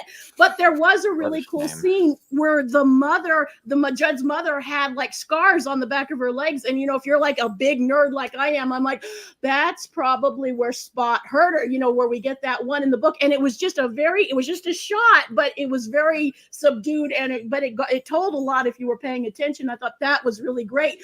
The rest of the movie was fucking dog shit. It was fucking dog shit. It broke my heart. Like, I hated this movie so much. And when we did the review, we filmed it and we're very happy with it. And then Christian's like, the sound's not in the video. We got to redo it. Then the second time we redid it, we were happy with it. And something else happened. It got corrupted. So we had to do it 3 fucking times. People like the video, though. Probably made you even more pissed off than you already were, right? Probably. Oh, it's bad, but I still say it's better than 2019 was. No, I would just. Okay. I didn't like, and I don't have no love for 2019. John Lithgow was fucking sleepwalking, but I appreciated Jason Clarke was a good Lewis. I get that. So, yeah. For me, there's a couple I could say here, much like you. I mean, if you like, just for an easy one, like Winnie the Pooh, Blood and Honey is just a prime example of everything wrong with modern day horror movies. Just fucking hated that. But it makes, I don't mean to interrupt you, but the Blood and Honey, my biggest problem with that is people who don't love horror like we all do, that is what they think. The people that are real negative to horror, that's what Winnie the Pooh, Blood and Honey is what they say and go, oh, that's all trash. That's all horror is trash. And it makes us all look bad. And like, there's so much thought and there's so much symbolism and nuance in horror. They can talk about topics that other genres can't, frankly. And when you see something like this, everyone just thinks, oh no, it's trash. This is what the horror is. It also just takes itself way too seriously. Yes. Like, if you want just a stupid, fun slasher movie, watch Slaughterhouse. That movie's what you want Winnie the Pooh, Blood and Honey to be. Or Orphan First Kill. Also, yes. Something fun. But for me, and this might just be because I watched this movie this weekend, and oh god, that being Fear from January. I still need to see it. This thing. That one. Yeah, that one. Yeah, right. You forgot about Fear, didn't you? I haven't seen. I know. I heard people talk about it and how bad it was. I never saw it. Yeah, you can skip it unless you need another one for worst of the year. Maybe you'll like it, but insufferable cast of characters, lazy writing, and a really cheap scares, but also feels like a movie that does not have any aim for it. It feels super aimless. Like it takes an hour and like 40 minutes before, like an hour and 15 minutes before we really actually get to the thing the movie sold on of group of friends go to cabin and then they slowly start having their greatest fears shown to them and they have to live through them. That doesn't happen until like at least an hour into the movie. The first hour is a bunch of bad personal drama with these uninteresting douchebag characters and really thinly veiled commentary about the COVID pandemic. It's really painful and really boring. This is the longest hour and 40 minutes I have ever sat through. It felt like 3. All right, Sean, what do you think was the worst horror film of 2023 that you saw? Well, it wasn't particularly terrible, but not too many people have seen it. I'm sure it's called Captive with Scout Taylor Compton. I watched that. Shit. It wasn't great. It was kind of quirky little indie, but I like the style of it. But yeah, it was not great. It wasn't. It was disappointing. As a massive Scout fan, it was very disappointing. Yeah. I keep thinking it was last year. I think she did another movie last year that was on Shudder, but it must have been a different one. I thought that one was disappointing, so I'm not surprised here. I love Scout. I wish she had a better agent. Look, Yeah, someone needs to get something good, because I think so. I just remember she was in this big mansion. There was some demonic possession going on, or something. Oh, like that one. Oh no, that's not the one. Yeah, I'm that You know one what I'm wasn't talking great about, right? either. Yeah, I know. I know Yeah. the one you're talking about. Yeah, that wasn't great. Bury the Bride's all right. That's Bury the done- Bride's actually That's really that's good. another Tubi original that's done by Rob Zombie's brother. It's all right. Yeah, I liked it a lot. Yeah, Yeah, I heard about that one. I haven't seen yeah, it's all right. I really I liked enjoyed it. it. I liked it a lot. it. Okay, I actually have 2 films that I did not give any of my 5 gold 0 5 coins, gold huh? coins. Yeah, 0. yeah, 0. Doesn't even qualify. Doesn't even qualify. And Interesting. one is obviously Children of the Corn. Ha! I think that's I know it. universal. Children of the Corn. The other one is unfortunately stars Tony Todd. Yeah. Devereaux. Oh, Which one? Oh, Devereaux. I didn't hear about that one. Yeah, it's a horror film that came out earlier this year, and at the time I actually thought Winnie the Pooh, Blood and Honey was going to be my worst horror film of this year. It still That's a could shame. be, but it's really going neck and neck between that and Devereaux, because Devereaux was it's like this. Tony Todd is only in the film maybe about a good 5 minutes in the film, even though his name is plastered in the poster, probably Yep. because We he's don't the wanna only do that. star in the film. One And of I those. understand that. But terrible acting, Mhm. terrible lighting, Mhm. terrible pacing. Mhm. It takes 20 minutes too far, too long. It's like, what were these guys doing? I seen movies made by a Wild Eye do better than that. It feels Oh, like a Wild man. Eye movie. at least do better. I see. It's like, wait a minute. It's like this. You had a nice budget, and this is what you do with it. Mhm. Some terrible acting, and like I said, scenes. The director didn't know how to cut scenes down, or just drag and drag, because you got these people talking on forever and ever and ever, and they're not making any sense. I mean, just a horrible way to make a film. And it's like this. It's like, yeah. So Devereaux, Children of the Corn, and of course Winnie the Pooh, Blood and Honey. Yeah, The you were only not reason, wrong. the only reason why I did give Winnie the Pooh one of my 5, because of the practical effects. It did have some practical effects. It was okay when you could actually see it. Yeah, I know. Yeah, it's very dark. And like I said, because I know Jason and Joe, they did a positive spin for Winnie the Pooh. They actually did enjoy it. I like the early concept of the film, how the film begins with the storyboard showing how Winnie Winnie that was Eeyore, great. and that was great. And I love the fact they know how Christopher Robin. I want them to focus on that and not the uninteresting characters that we see later on, because that was my whole problem with the film. We get this interesting start of Winnie the Pooh, and we get to see them taking their revenge on Christopher, Mhm. but then we get these uninteresting ladies. You get this supposedly backstory of the main character who had a frightening encounter and never comes back up again. Never comes up again. Nope. Completely pointless. Yep. All of them are completely pointless and interchangeable. I still cannot tell you who the main character was in that movie, because every single one of them look the goddamn same. They're all the same, almost the same height, and have the same hair color, and they have no defining personality between them. Yeah, I mean, there's really no interesting characters other than maybe the hot blonde girl. That's about it, hot girl, because you got to have a hot girl in the tub, and she's too busy. Wow, Taking look itself. at my chest. Look, audience. Look. Cover up. Hey, don't pay it attention. would have. Will this fix the fact that we don't have a plot? Look at my titties. Maybe it could have worked as a short film where they just try to Yeah. get revenge on Christopher Robin and focus just on that. Yeah. Get That's the why ladies out of there, and just the whole thing with Christopher Robin being taken hostage and all that stuff, and Mhm. just focus on that. But they messed it up. Yeah. Yeah. Look, audience. And why didn't he teach him to forage? That was my one question. Why didn't he take his friends before he left to learn how to get Because food? Christopher Robin is an asshole. Okay. That's cool. I'm so sorry. I'm so sorry. That was pretty good. I wanted to see more of that. Fine, yeah.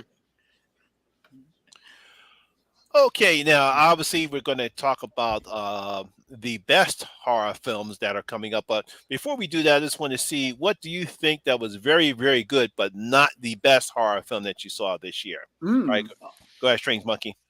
Let me look at my list again. I'm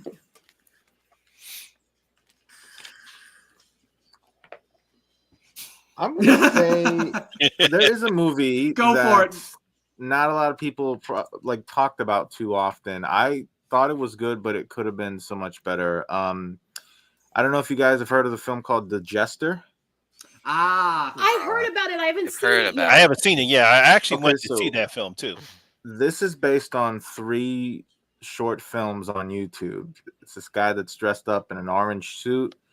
And he's basically he's got this court jester mask, and he plays card tricks, and he just messes with people, and he follows them, makes them disappear. That's just the basic idea of the shorts. All 3 were amazing, and I said if they can take what they did with all of these movies and apply that to a full-length feature film and have a story built upon that, it'll work. And I think it was Bloody Disgusting that was promoting this film. And I watched it, and I was surprised. I'm like, wow, this is pretty good. Not the best movie of the year, but definitely worth checking out for sure. All right. John, what do you thought was a very good horror film, but not the best horror film of this year? Well, I really enjoyed it, and it was going to be my pick for 2023, the best horror film, until Godzilla -1 came out. So Thanksgiving. I really enjoyed Thanksgiving. Yeah, I'd been looking for that kind of callback type of slasher for a long time, and a lot of people have tried that, but to me have failed, and I felt like they got it right here. It didn't need to be a throwback literally and have it taking place in the 80s or the 70s or whatever, but it still had all like the classic tropes of the 80s slashers and everything. And I really enjoyed it. And there's a little bit of the 90s in there too, a little bit of Scream in there, a little. I thought it was really fun. I loved the kills; it was so over the top, and I loved the effects. And it was just a cool slasher movie. Nothing more. It doesn't try to be anything more. It just is a straight up slasher, and I like that. You know? I'm so sorry, Sean. They did not like. They did not like I'm Thanksgiving. so glad you and everyone else loves this movie. They did not like Thanksgiving. I was waiting for it. Because I saw the review, so I said, "Uh-oh." I missed it, unfortunately. So I'm glad you liked it. I'm glad you guys liked it. You'll probably like it. We are like the only people, it seems. Yeah, I mean, I understand. Like I said before, because I said to myself when I was watching this film, and I thought about Chris. I said, Chris is not going to like this film because the characters are not like it. Hated them. You really don't get any type of character development from any of the characters in the film, and that was my only only problem with the film. But I really didn't care because I really enjoyed the concept of the film more. Yeah. And even though the characters are kind of weak, I mean, other than I guess you can call the final girl, if you want to call her a final girl, she was the only really kind of interesting character in the film. But you really don't care about any of them when they get killed. No. Also, the fact that it takes place in Massachusetts, and I live in Massachusetts, so I can kind of relate to the humor that they did. They're like, fuck you. The dude cuts him off in traffic. I'm like, yeah, that's so Massachusetts. All right, Jen and Christian, what do you think was a good horror movie, but not the best one you saw this year? I have 3 that I'll just rapid fire through. One that surprises me and probably anyone else who knows my taste and my love for this franchise. Evil Dead Rise was a phenomenal entry to the franchise. It was really good, but that's all I can really say about it. It's really good. It's a great Evil Dead movie, but it doesn't have the same staying power that the original 2 films or the Freddy Alvarez 2013 film do for me. It's good. I do really like it, but it's not one that I find myself wanting to come back to as frequently as I do the other films in the series. And the other 2 for me, one of them is the movie that I like this a lot, honestly. I didn't hear much buzz one way or the other, but I had a really good time with The Blackening, actually. I thought the cast was really enjoyable. I thought some of the kills were good, and I thought the comedy worked really well. I enjoyed it quite a bit. And one that I really liked and appreciate, that I feel like a lot of people who love slasher movies and just as a show of like, hey, a movie, Winnie the Pooh, here's a movie that has even less of a budget than you and one-ups you in every way, is Alice Mayo McKay's Bad Girl Boogie. It has a lot of flaws, but it also has a really good way of capturing the feel of like those 80s slasher movies with a little bit of a 70s giallo feel thrown in there with a nice queer angle thrown onto it. I really liked it. Very good choices. What about you? For me, okay, so a movie that I really, really dug. Now, it's not the best movie, and it's not one besides you and me really saw, and that no one really talked about. I really dug a movie that came out very early this year called The Price We Pay. Yes, it is, and it's an everything but the kitchen sink type of movie, because we start out and you think it's going to be this really actiony kind of movie. It's a heist film. Yeah, a heist film gone wrong, and then we I know what you're talking about. Yeah. And then we get thrown into Texas Chainsaw Massacre territory. Now, if you're just looking for a fun, high-octane kind of movie, this is one I think people have slept on, and it's a damn shame because it's a lot of fun. Great cast, a lot of cool set pieces, some fun kills. And it has a couple poignant moments. It kind of like the Texas Chainsaw Massacre. You can read deeper if you want to. Also, one of the coolest, like our substitute for Leatherface for this movie, the slight change that they do to the Leatherface angle that I don't want to spoil. I really like what they ultimately do with the character. It's a cool idea. It's very simple change, but it adds a lot to her. I would agree. Oh, sorry. Yeah, sort of like what was that? Roger Rodriguez film with the vampires. Oh, Dusk Till Dawn. Very Dusk Till Dawn inspired. Yeah. That's what I was remembering. Yeah, does sound like a Dusk Till Dawn, but using instead of vampires, you use the Texas Chainsaw Massacre. Yes, it pretty much is, but it's done very well. Another movie that I seem to like. The more I think about this movie as the year goes on, it's not the best movie again, but it's one I'm like, God damn, I'm impressed with it. Bury the Bride, Spider, Rob Zombie's little brother Spider. It's a vampire movie, and oh my God, it's fun. He makes 2 movies. It's very fun, and if you just want a standard fun slashery vampire kind of movie, this is your movie. And God, some of these characters are so much fun. It's much like his big brother's problem. The writing isn't anything spectacular, but it's fun. It is fucking fun, and it's one I feel. And you see the Tubi original, and I know I'm guilty of this too. You just generally want to click past it. Don't click past it, guys, because it's actually really damn good. And the last one, the one that probably is one of my highest ones. It's not not the best movie, but probably my highest of not the best movies, Birth and Rebirth. Oh my God. Oh yeah, that was good. I love that movie. And again, I didn't that hear was that good. many people talking about it.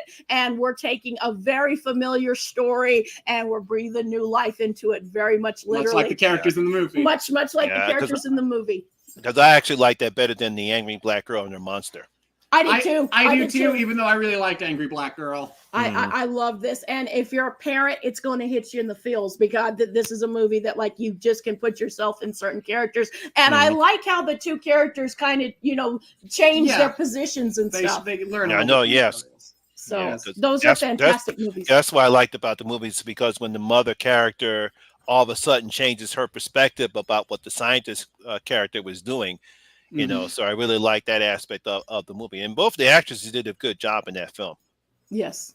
I love those are some of my picks. There's a couple more, but I'm keeping a few in my pocket. But those are ones and please, if you're going to take one recommendation, I think Bury the Bride. I don't know why more people don't love this. It's free to watch. It's a good movie. It's so much fun. It's nothing brilliant. Yeah, it's good. I'd love to hear you guys' thoughts on it. Yeah. For me, there's one picture that no one is talking about that came out earlier this year called Missing. The that wasn't bad. Yeah, the standalone sequel to Searching. I actually thought that was a good idea. The lead actors are very good. Yeah, I know that was pretty good. Obviously, Sorry about this, Jen, but you know how much I'm Team Megan. I'm Team Megan all the way. Yeah. Hell yeah, baby! Shut up. Do the dance, man. Do Do this. Do the dance. You know, daughter, I just thought about it. It would have been nice if I actually had to Yes. dance. I would actually film it just to piss Jen off. Fuck that doll. Fuck that little bitch. She's no Chucky.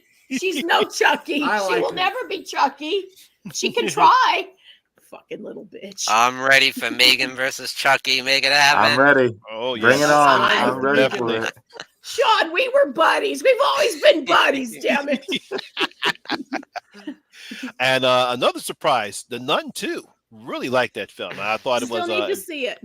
Yeah. It's another I Conjuring skipped it. movie. It's a miracle. I hated Conjuring 3. I'm just gonna throw that. I'm out with there. you. I'm with you. I am 100% with you. That was my worst of that year. I hate that movie. I'm just gonna do a mini rant really quick. I'm sorry, Monty. I was just That's Go okay. for Go it. ahead. I remember I did a trailer reaction. I was excited. I was like, these spin-offs, they're kind of 50-50 for me, but I'm like, Conjuring's gonna save it. And then Conjuring 3 came out, and I'm just like, what am I watching? It was like I was watching a Scooby-Doo episode. It's like two different movies. They're focusing on the kid who killed the guy in the incident, and then there's this woman that's trying to curse the Warrens or whatever. I'm like, I'm watching two different movies. What the hell's going on here? Well, And I yeah, just because watched that. as much. I think the only reason that movie gets saved is because of Patrick Wilson and Mia for Mia That's, Farmiga. that's Mia the only Farmiga. reason to watch. That's the I only. mean, that's the only reason why. Because unfortunately, that was not out of all the three Conjuring main films. That's the weakest of the three. I still enjoyed it, but obviously, Yeah. when you take the focus on one character and then all of a sudden you change it over to the supposedly witch that's trying to curse the Warrens, then you have confusion on the It audience. is. That was the problem. Yeah, that was the But problem. Nun 2, you said that was a good one. Yeah, that was very good. Very good. It's like for some, yeah, it's like as good as the Nun was, but unfortunately they use practical effects. I mean, you see terrible CGI effects in this one. It seems like they learned their lesson with this one, and they don't use. We don't give a terrible CGI. I mean, there's some CGI effects in the third act of the film, but it's very well good. Very very well acted. Very well. At least Valak looks frightening, like she's supposed to. Yes, yeah. And what else? Let's see. We have let's see. The Wrath of Becky. It's okay. I I didn't like the first Becky. It's better than the first Becky, but didn't like the first Becky. It's pretty good. I like the original Becky. I didn't like this because they tried to play it off for laughs. But obviously, I don't know why they decided to not make Sean Patrick Thomas more threatening. It's like Kevin James, who I thought was fantastic in that role, because it's the first time we actually see him do play a role like that. And it's definitely going against typecast. And I don't know, it's just like I mean, Becky's Becky. I mean, Lulu Wilson, she's going to do what she's going to do. Mm-hmm. Going to do, but it's like, come on, guys, let's make the bad guys more threatening. So, at least give her some type of a challenge. Yeah. And obviously, Kevin James. And obviously, Screen 6. I would have been with you if we had done this 2 weeks earlier. All right, now we can finally talk about what do we consider the best horror films of this year. Mm. All right, Sean. I think I know what you're going to say, Sean.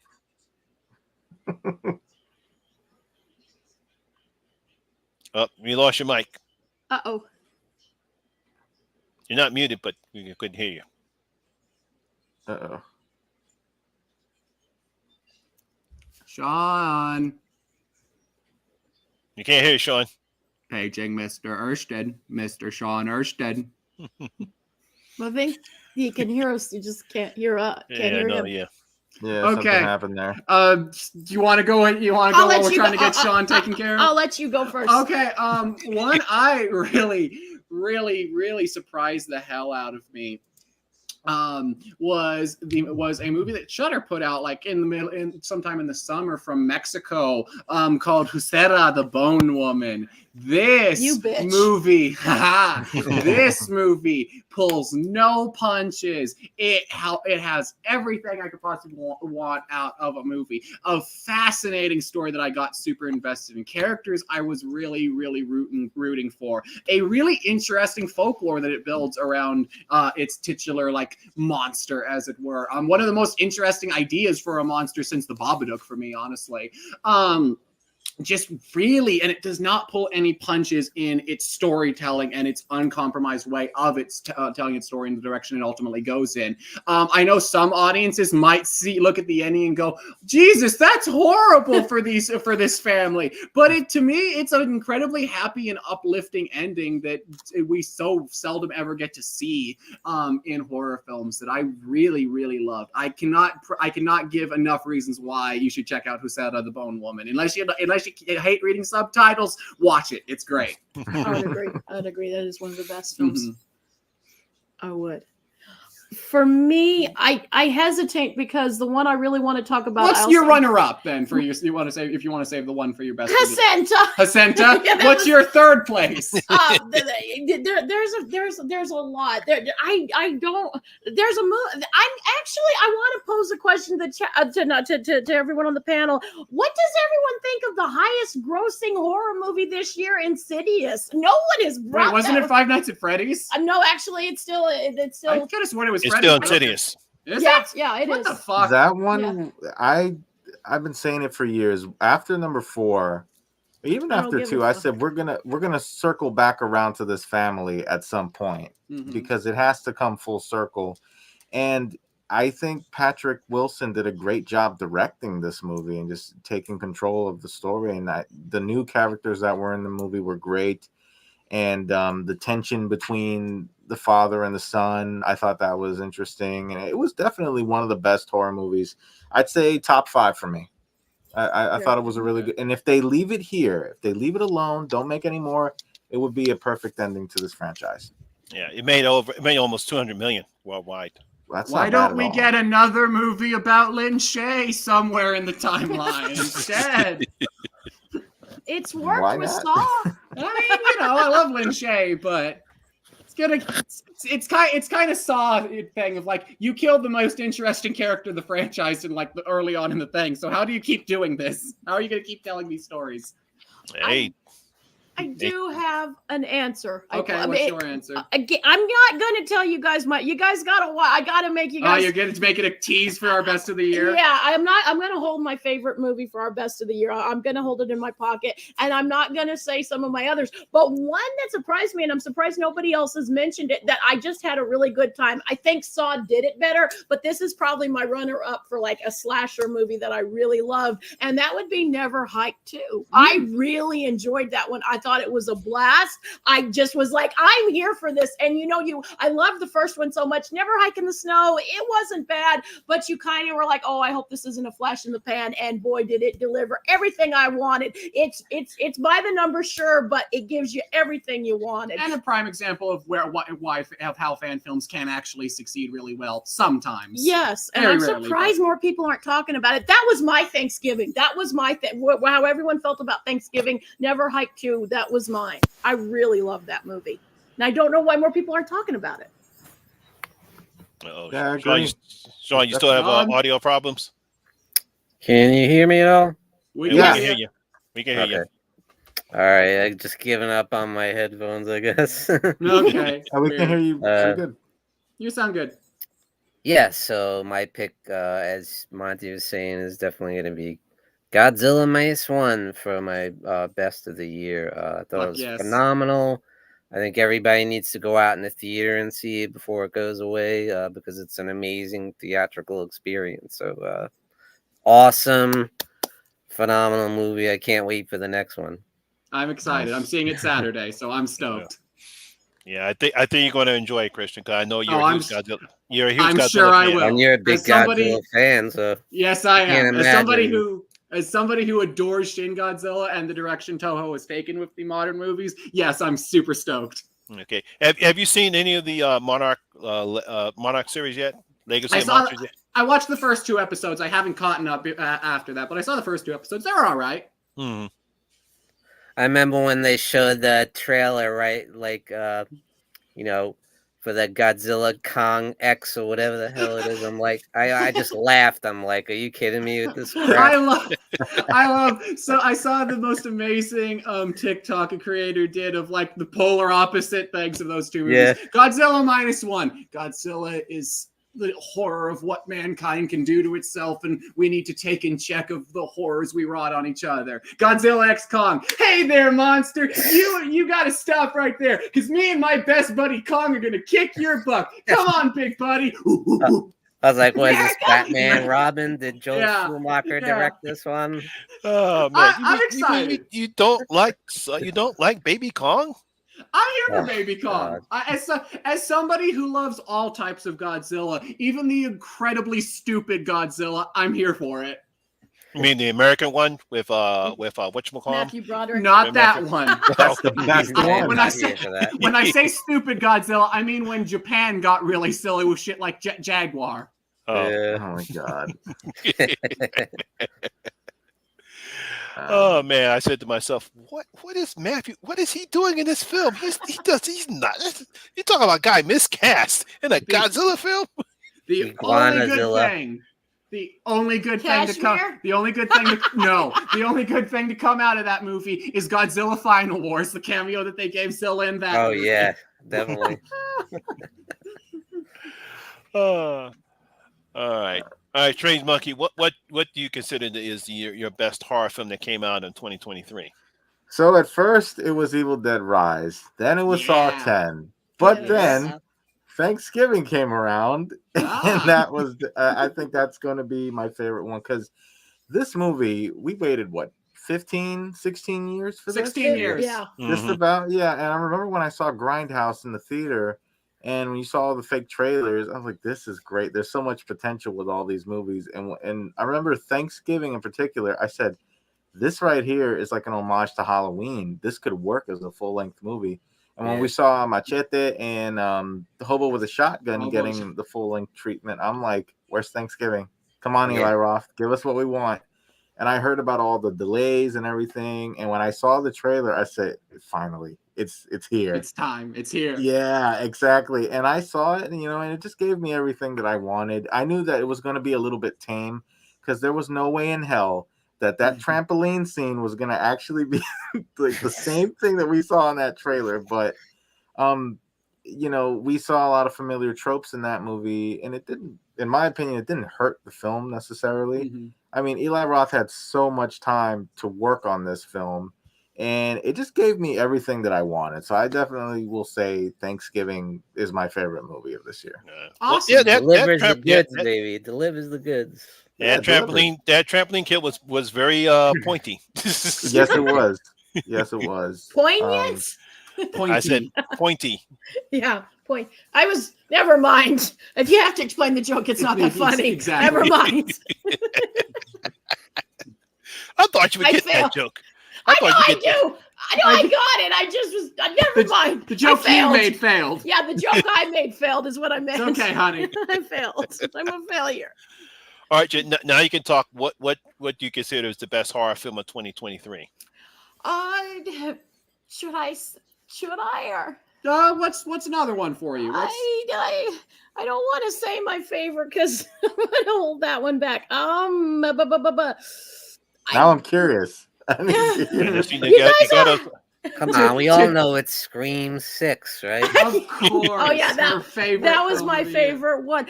You got just to be continued, because there is a movie that I will say the movie. I'm not going to tell you guys what it is, but there is a movie that it didn't change me, but it made me understand. Like I spout out bullshit, right, guys, and then this movie made me go, oh, this is what this means, and it's so poignant and so beautiful, and there's just so much nuance with this movie, and I was like, oh my God, I love, and the performance, the actor in this movie, oh my God, all the love to the actor. But to be continued. The moment when she danced and killed John Cho was just outstanding, Fuck right, off! honey? Fuck off! Fuck you! Just go fuck I'm yourself. sorry. I'm sorry to have spoiled that your pick is Megan. I'm sorry. I'm sorry, darling. Go fuck yourself. I'm sorry. You're out of the will. Awesome. Jay gets Dance. everything. Do the dance. Do the dance. Do the dance. See? Do the dance. Come on. Do the dance. Yeah, Do the no, see, dance. now You you know you got want to now, do the dance. now you got to You wear a are. Megan outfit. No, I am not. I'm not wearing a Megan shirt. I'm not doing any of Not that. gonna lie, I was planning to do a Megan cosplay for this stream, but I could not get the pieces in time. Oh, Yeah. that would have been Oh, great. that would have been nice. That would have been great. I was planning to do that, but I ran out of time. Unfortunately, Oh, I that think would've Jen been would have awesome. disowned you if you did that, though. Probably. Well, if I hadn't already. That happened a long time ago. Monty, what about you? It's a hard decision because there's some great horror movies that came out this year. Obviously, very surprised about Saw 10. That was great. Yes, Mhm. that was an The amazing Nun one. 2 was great. Let's see. I actually did enjoy Renfield. I thought that was very good. Glad somebody did. Obviously, it Yes. was very really like Scream 6. Wait a minute, Rob's about to say something, though I have I not liked seen it. it. My pick would be Saw 10. That was surprising. Yeah. Yeah. A lot of people were surprised about Saw 10, but unfortunately, I have to go with Evil Dead Rise. Okay, interesting That choice. that is Nice. the best horror film because the fact they actually decided to take it out of the cabin and went into a high rise in Los Angeles, and even though we still had a limited cast, the two actors did a fine job. I thought Yes. the woman that was possessed, she did a fine job. Oh yeah. It was definitely loved awesome. all the characters in the film. It was great that they were still able to create the same type of scariness, frightening, and emotions that we got in the Freddy Alvarez remake, and they kept Yeah. basically everything the same. So definitely, Evil Dead Rise is my favorite horror movie so far this year. It looks like that's going to be. I don't know yet because I'm still working on my list. Some Can I good also just practical say- effects too. Cheese grater. That's I all ju- I have yeah, to I was say. just- Cheese grater. Yeah. Cheese grater for sure. That practical effect. I was like, oh. Oh, Yeah. God. That one made you squirm. Well, yeah, because I actually caught myself on a fucking cheese grater. It hurts like hell. So, John, you're going to finally mention your favorite horror film this year? Nope, I'm kidding. You're like, stay Stay tuned for our best of the year, even though I Okay. spoiled it because it's Megan. That's her official one. It's Megan. That is not funny. You are fucking with my reputation. I don't like bad movies. It's okay. Ever. It's never. You've never liked a bad movie. Never. No. And if the Trash Picture Show comes in, he's wrong about Orphan. I really don't think get a lot anyone of hated. hate. I really don't. No. Anyone hated Evil Got Dead more Rise. Positive response for sure. Yeah, I didn't hear any hate for it besides like the usual dumbasses for stupid reasons that have nothing to do with the movie. I know. Yeah. Yeah. Exactly. Although it wasn't really brought up so far in this stream, obviously everyone was either hated or was disappointed with The Exorcist Believer. Oh yeah, that came Oh, out, yeah. right? Yeah, Yeah. that I Uh, for- kept me away. I Uh, didn't bother because It's aggressively all the fine, bad people. karma around it. You know. I legitimately forgot that movie existed until just now. Well, I mean, it's better than Exorcist 2, right? oh, I don't know about that. I So I is mean, Winnie the Pooh, Blood and Honey. Whatever. I don't know about that either. The problem with because I'm going to speak for all of us because you guys want me to be Of the one to course. speak. But the problem with Exorcist is that the Believer is it's aggressively fun. Like people were saying it's awful, and we wanted to leave. I won't lie to you guys. We wanted to leave the theater. If we didn't have the channel, we might have left the theater. But it's not the worst movie of the year by far. It's just so the same, so corporate, so fucking soulless, and which a lot of movies have, but Yeah. this one in particular, I like Ellen Burstyn. Sure, her two scenes were fine. Yeah, she that was about the only thing I cared about, and the actors were all trying. Like, I will give it to them for that. I think a lot of people have sour grapes, so I think some of the hate was spilling over from Halloween Ends, and I really do. And I think there were some legitimate criticisms, I get but I that. do think some people it was sour grapes. They were Yeah, I pissed don't off at think- other things. yeah, I think. don't think- Oh, go Yeah, ahead, go- Monty. Yeah, I think most of the hate comes from David Gordon. I mean, David Gordon Green. Mhm. I think people were still upset with him over Halloween Kills and Ends, and just carried over to this one too. Mhm. I really didn't have a problem with the film. I thought the film was okay.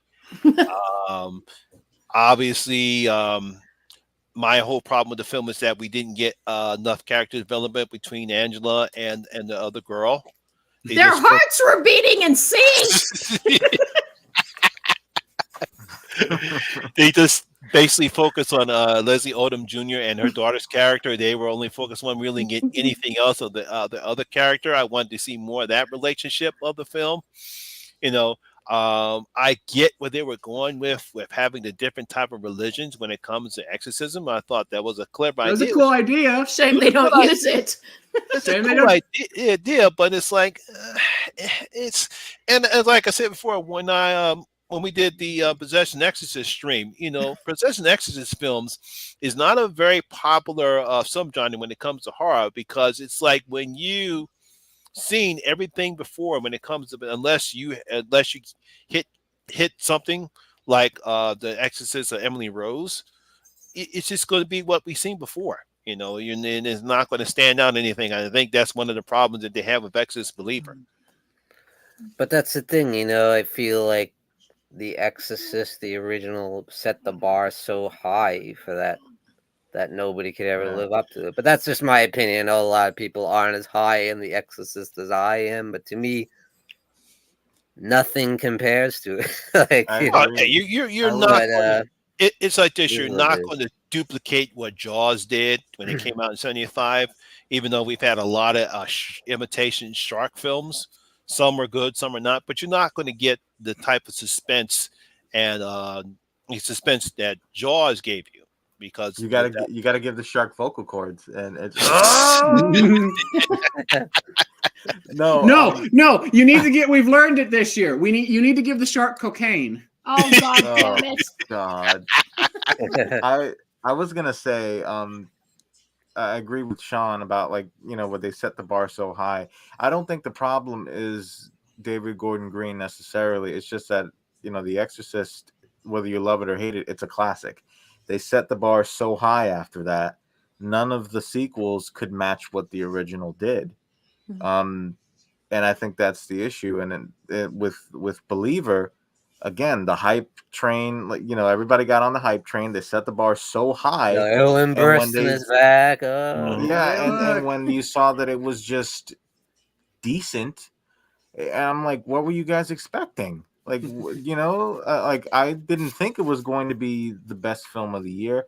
I mean, personally, I don't think it deserves the hate that it got. I mean, it was just fine. It's middle of the road for me.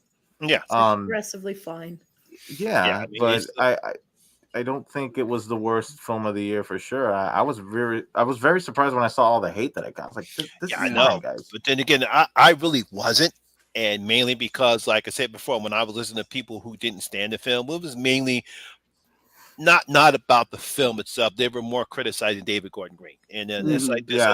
Yeah. Dude, you're just upset because you're still mad about Halloween Ends and Halloween Kills and Halloween Ends. You're still mad over about it. that. You got to get over it. You got to get over it.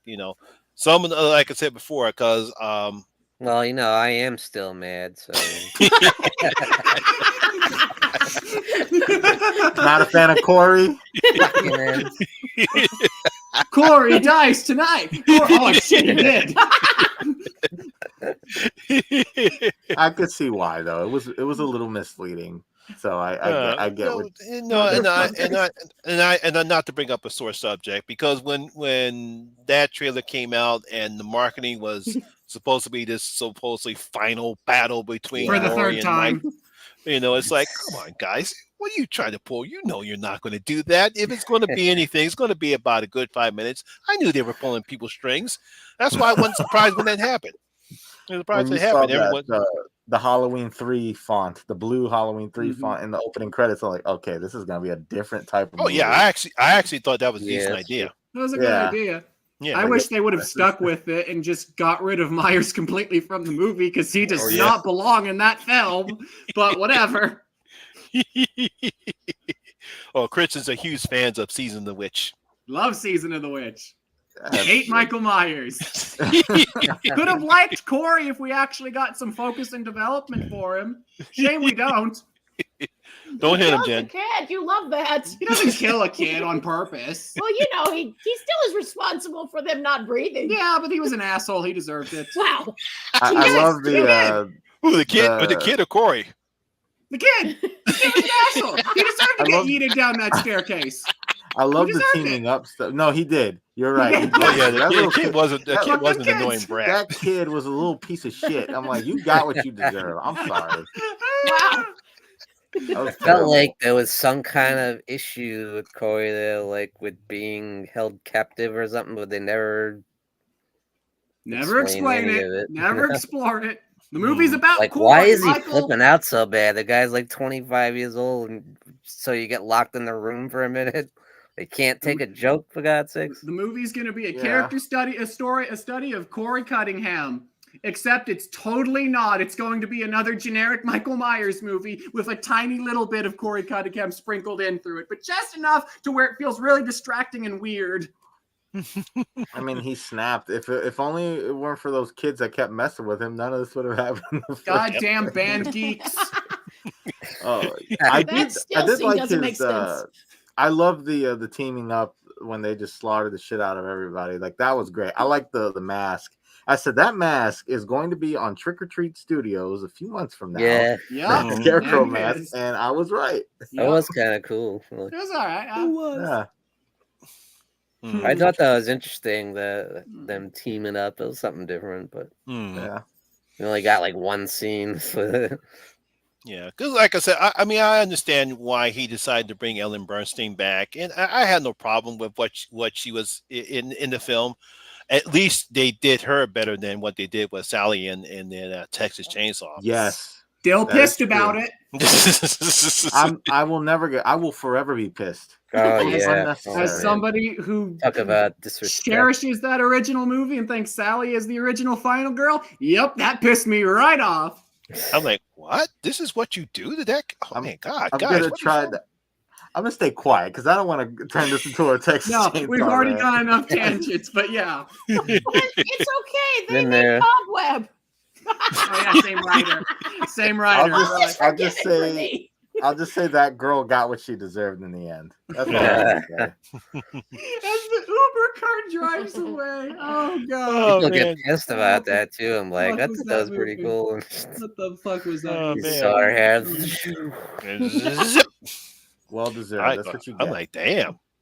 That's a nice way to end the film. Oh. Okay. Was there any other movies that you guys want to talk about as far as 2023 is concerned? No, not really. Nothing else that we won't talk about in our personal end of the year list, really. Shameless plug. Shameless plug, shameless plug. Go check that out in a couple weeks. Uh-huh.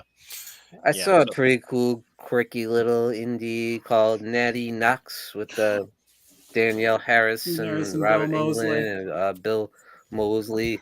Bill Moseley was really good in that. I mean, Mosley's the highlight of the film. Mhm. Yeah, And Robert yeah. Englund too is pretty good for Yeah. the little time he's in it. I haven't seen it yet, but he's only in it for a little bit, but yeah, he Yeah. makes his presence felt.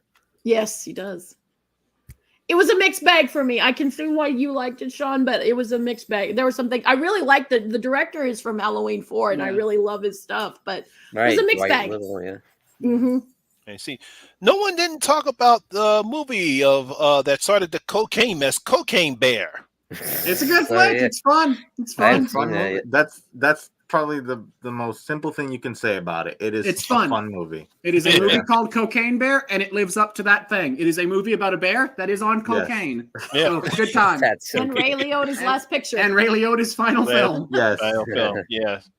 Yeah. Unfortunately, now we got Cocaine Shark, we got Cocaine Oh, Tiger, Cocaine this, Cocaine. It Crack was only a matter Coon. of time. I liked It was a Crack way to Coon. kill the buzz, people. Raccoon? That's a thing? Crack Coon. Yes, it is. Oh yeah, Crack- Raccoon. Yeah, Raccoon. Yeah. Fuck. There's a only a lot matter of of these time. fucking movies. Mm. There's Hey, a lot of well, man, these. if you can make a horror film about three blind mice, you're going to make a horror film about raccoons on crack. Let me guess. Was it Wild Eye or The Asylum? One of the two. I think that one was The Asylum. I could be wrong about it though. I Mhm. knew it. I knew it. I know Cocaine Cougar and Cocaine Shark were both Wild Eye films. Yeah, they were with Wild Eye. Didn't anyone see the one with Hellraiser? The one, you know which one? God damn it! The Pinhead. VHS? No, Oh, that was bad. Pinhead. No, it wasn't. Doug Bradley. Doug Bradley had a movie this year? Yeah, it was something about the church. It was another Exorcist movie. It came right out before the No, Exorcist movie. I did not see. I was not aware of Nobody this has movie. seen it, saw but the it came preview. I know what out. you're talking about. Thank you, Nice. Sean. I don't think I saw that one. All right, Dan. No one did. I remember thinking that I'm like, why is Doug Bradley in this knockoff of Exorcist or whatever? Because he needed a quick $1,000. I just wondered if anyone had seen it. It's on my to watch list. We I'm got. We sorry got to for put. We need Doug Bradley in a really good movie franchise that's not Hellraiser. We do. Yeah. We Yeah. like he deserves better. Tony Todd deserves better. Like Yeah. a lot of Absolutely. these veteran actors, like we need something really good for them. Like it's just it sucks to see them in these like the one that Monty was talking about, like Yeah. 5 minutes and that's it. Like come on. Yep. Yeah, they need more respect. I agree with that. Yeah. I was gonna say, did anybody see Hell House Origins or Yes! VHS Yeah, I saw that, 85? yeah. Yes. Yes, I really it was liked it. I did liked too. Hell okay. House a lot. Hell House was good. It was okay. It unfortunately for me it was just like the original, the second film, and the third film. Yeah, like they took this little detail about that clock and they just built an entire story around that. I was like, Yeah. wow. Yeah, 'cause like, they that only- is- It's like if Amityville 4 actually had effort put into it. we don't Yeah, talk about those I movies. had no problem with it. We don't talk I about thought them. the two actresses were fine. I like some of the jump scares that we get in the film. Yeah, Yeah, it but had. but I to me, think it's, all of them were effective for sure. yeah. I agree. I think another one, VHS 85. I think Jen said she didn't like it. Okay. It's a mixed bag. Like I've said that a lot tonight. It's a mixed bag. The first segment was pretty okay. I didn't care for. I hated that one. The VR one. Yes. Oh my god. That is one of the worst segments in all It of was VHS. so weird. It was a weird one. was. Oh, you mean the VR one with the virtual with the With the Yeah, performance virtual artist. God, the Yeah, performance performance art. Yeah, it's weird. Yeah, I liked the last one about the killer. The one that David Bruckner did, or not David Bruckner, the one that the team behind Sinister did. Yes, that one was okay, and I That's liked the- the one about the family Yeah, that kills everyone. With the I like- family, with the RV. the family of yes. killers was good. That yes. was my It- favorite of They them. Oh, came yeah, back yeah. around. I like that one because it circled back. Yeah, Yeah. that Because was when cool. I that said one's good. Yeah, I like that when one. the, Yes. when the daughter other was than like, where'd you get the squirt gun? Oh, I got it from the lady in the RV. I was like, Yeah. oh, it's payback time. It's Like, payback time, yeah.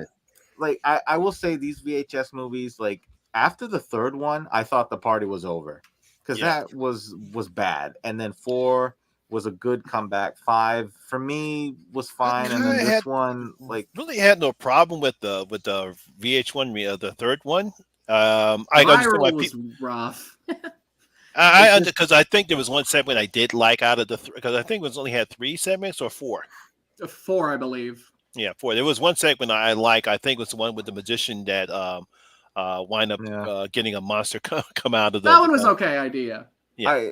I'll say there it wasn't the segments, it was the wraparound story Mhm. that there wasn't the focus was gone. This is on the internet viral. I'm like, no. Every single Oh, yeah. movie has something to do with a video cassette tape. Yeah. And you pop that in, and Yeah. that's the whole thing. There was a movie that came out that same year, if I'm not mistaken. It's called The Dark Tapes. Has anybody ever seen that? Oh yeah, Yeah, I heard haven't about. thought I of wanted that to. movie in ages. I wanted to see that too. Okay. Yeah, but I know what you're talking about. For me, that could have been VHS 3, like the I could see wraparound that. segment, like I that. could see that. Yeah, With the monster and like the crossing over to the other dimension, that like you take that wraparound segment and put Mhm. that into VHS 3, and Mhm. that's like you could have had something better right there. Agreed. Mhm. I agree too. Yeah, but yeah, that first Mhm. segment and the third segment with that one, those were good. Yeah. Yeah, they're pretty good. Okay. All right, guys. Before we close out, Strange Monkey, when I host the show, what I like to do is to give you our guys a good free plug about what's coming up on your channel. So, Strange Monkey, what's coming up on your channel? So for this month, I've got 2 reviews on the way. I just shot them yesterday. It's a worst of the worst review of Silent Night, Deadly Night 3 with Bill Moseley and that dome on Bill his head. Moseley. No, oh, the ball thing on his head. The dinner scene where he starts crying for real.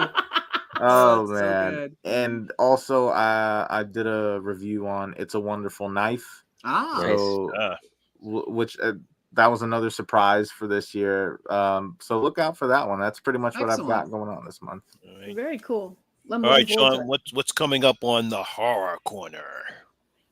Well, I did a review of Godzilla -1. Just came out today. So check It was that an out. awesome review. Awesome review, Sean. I gotta Thank watch you. it. And that's about it for now. I have one coming up too. I want to do a review of a good film called Audrey Rose from the 70s with Anthony Hopkins. I've been like catching up on Anthony Hopkins stuff on Tubi and stuff. I'm like, man, how come I never saw this? They This have is a lot really of good. stuff, Yeah. Did you see Magic? Yes. Magic's great. Magic's my Pretty favorite. good, Love pretty Magic. good, yeah. All right, Jen Christian, what's coming up on Jen's reviews from the grave? A Well, lot. speaking of Anthony Hopkins, and I know it for anyone who actually gives a damn, no, we have not forgotten. We are still in the Hannibal retrospective. We filmed Hannibal, unfortunately, but it got corrupted, so we're going to have to do it again, but those will be on the way. We're also doing 12 Days of Christmas, which Holiday horror. holiday horror and Yep. winter adjacent, because I can't do all Santa stuff. And I'm going to be on with the Handsome Trash Picture Show, and we're actually going to be talking about a wholesome movie, It's a Wonderful Life, because Marty All right, I says love we that movie. can't, we have to balance, because we're also going to be doing another movie this month that has incest, and he says we have to balance the incest with the wholesomeness. Yeah, of course, as you always do. You go Marty from says we sweet, have wholesome George Bailey to Oh, incest. Flesh cookies, Incest incest and flesh flesh cookies. cookies. Yeah. Yes. Yeah. And of course, we also, as we've teased several times, we have our best and worst of the year coming out in the last week of the year, and those going to be long, big videos. Yeah, we always like to close out the can't wait. year with getting out all the negativity and then bringing the last video of the year or positive shit. So Yeah, we like so to love, light, and happiness. Those will be very I big can't and long wait to see videos. that. So That's all, Oh, kind, thank you. all kinds of good stuff. So going to be a very busy month for us. Yeah. yes. So, of course, on my channel, I have my review of It's a Wonderful Knife. That's up. I Very just cool. put up Check I that think out. I think I have 2 trailer reactions. I have 1 trailer reaction, Godzilla X Kong, the New Empire. Love the baby Kong. Let's go. I think. Oh yeah. I also put up another trailer reaction of Night Swim. That's coming up. Of course, Yeah. I'll also The be working- Mangler, but in a pool. That's a good idea. I did not get any Mangler vibes when I first saw the trailer. When I watched that trailer, the first thing I thought of was this is the Mangler, but in a pool. But I do like the concept though, because we never had a horror film based about an evil pool before. That's true. Yeah.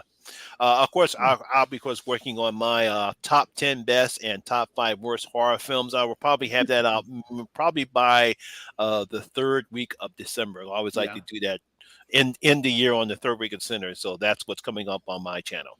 Looking Awesome. forward to it. Always love to Excellent. hear picks. Of course, we do sometimes find movies we forget about. Yeah. Oh yeah.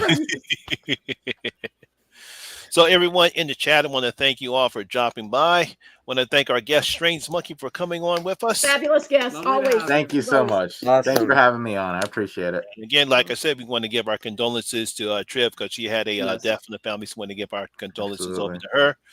And we're going to hope we will again see you next year. So if you don't hear from us, please have a safe and happy Christmas and a Merry New Year.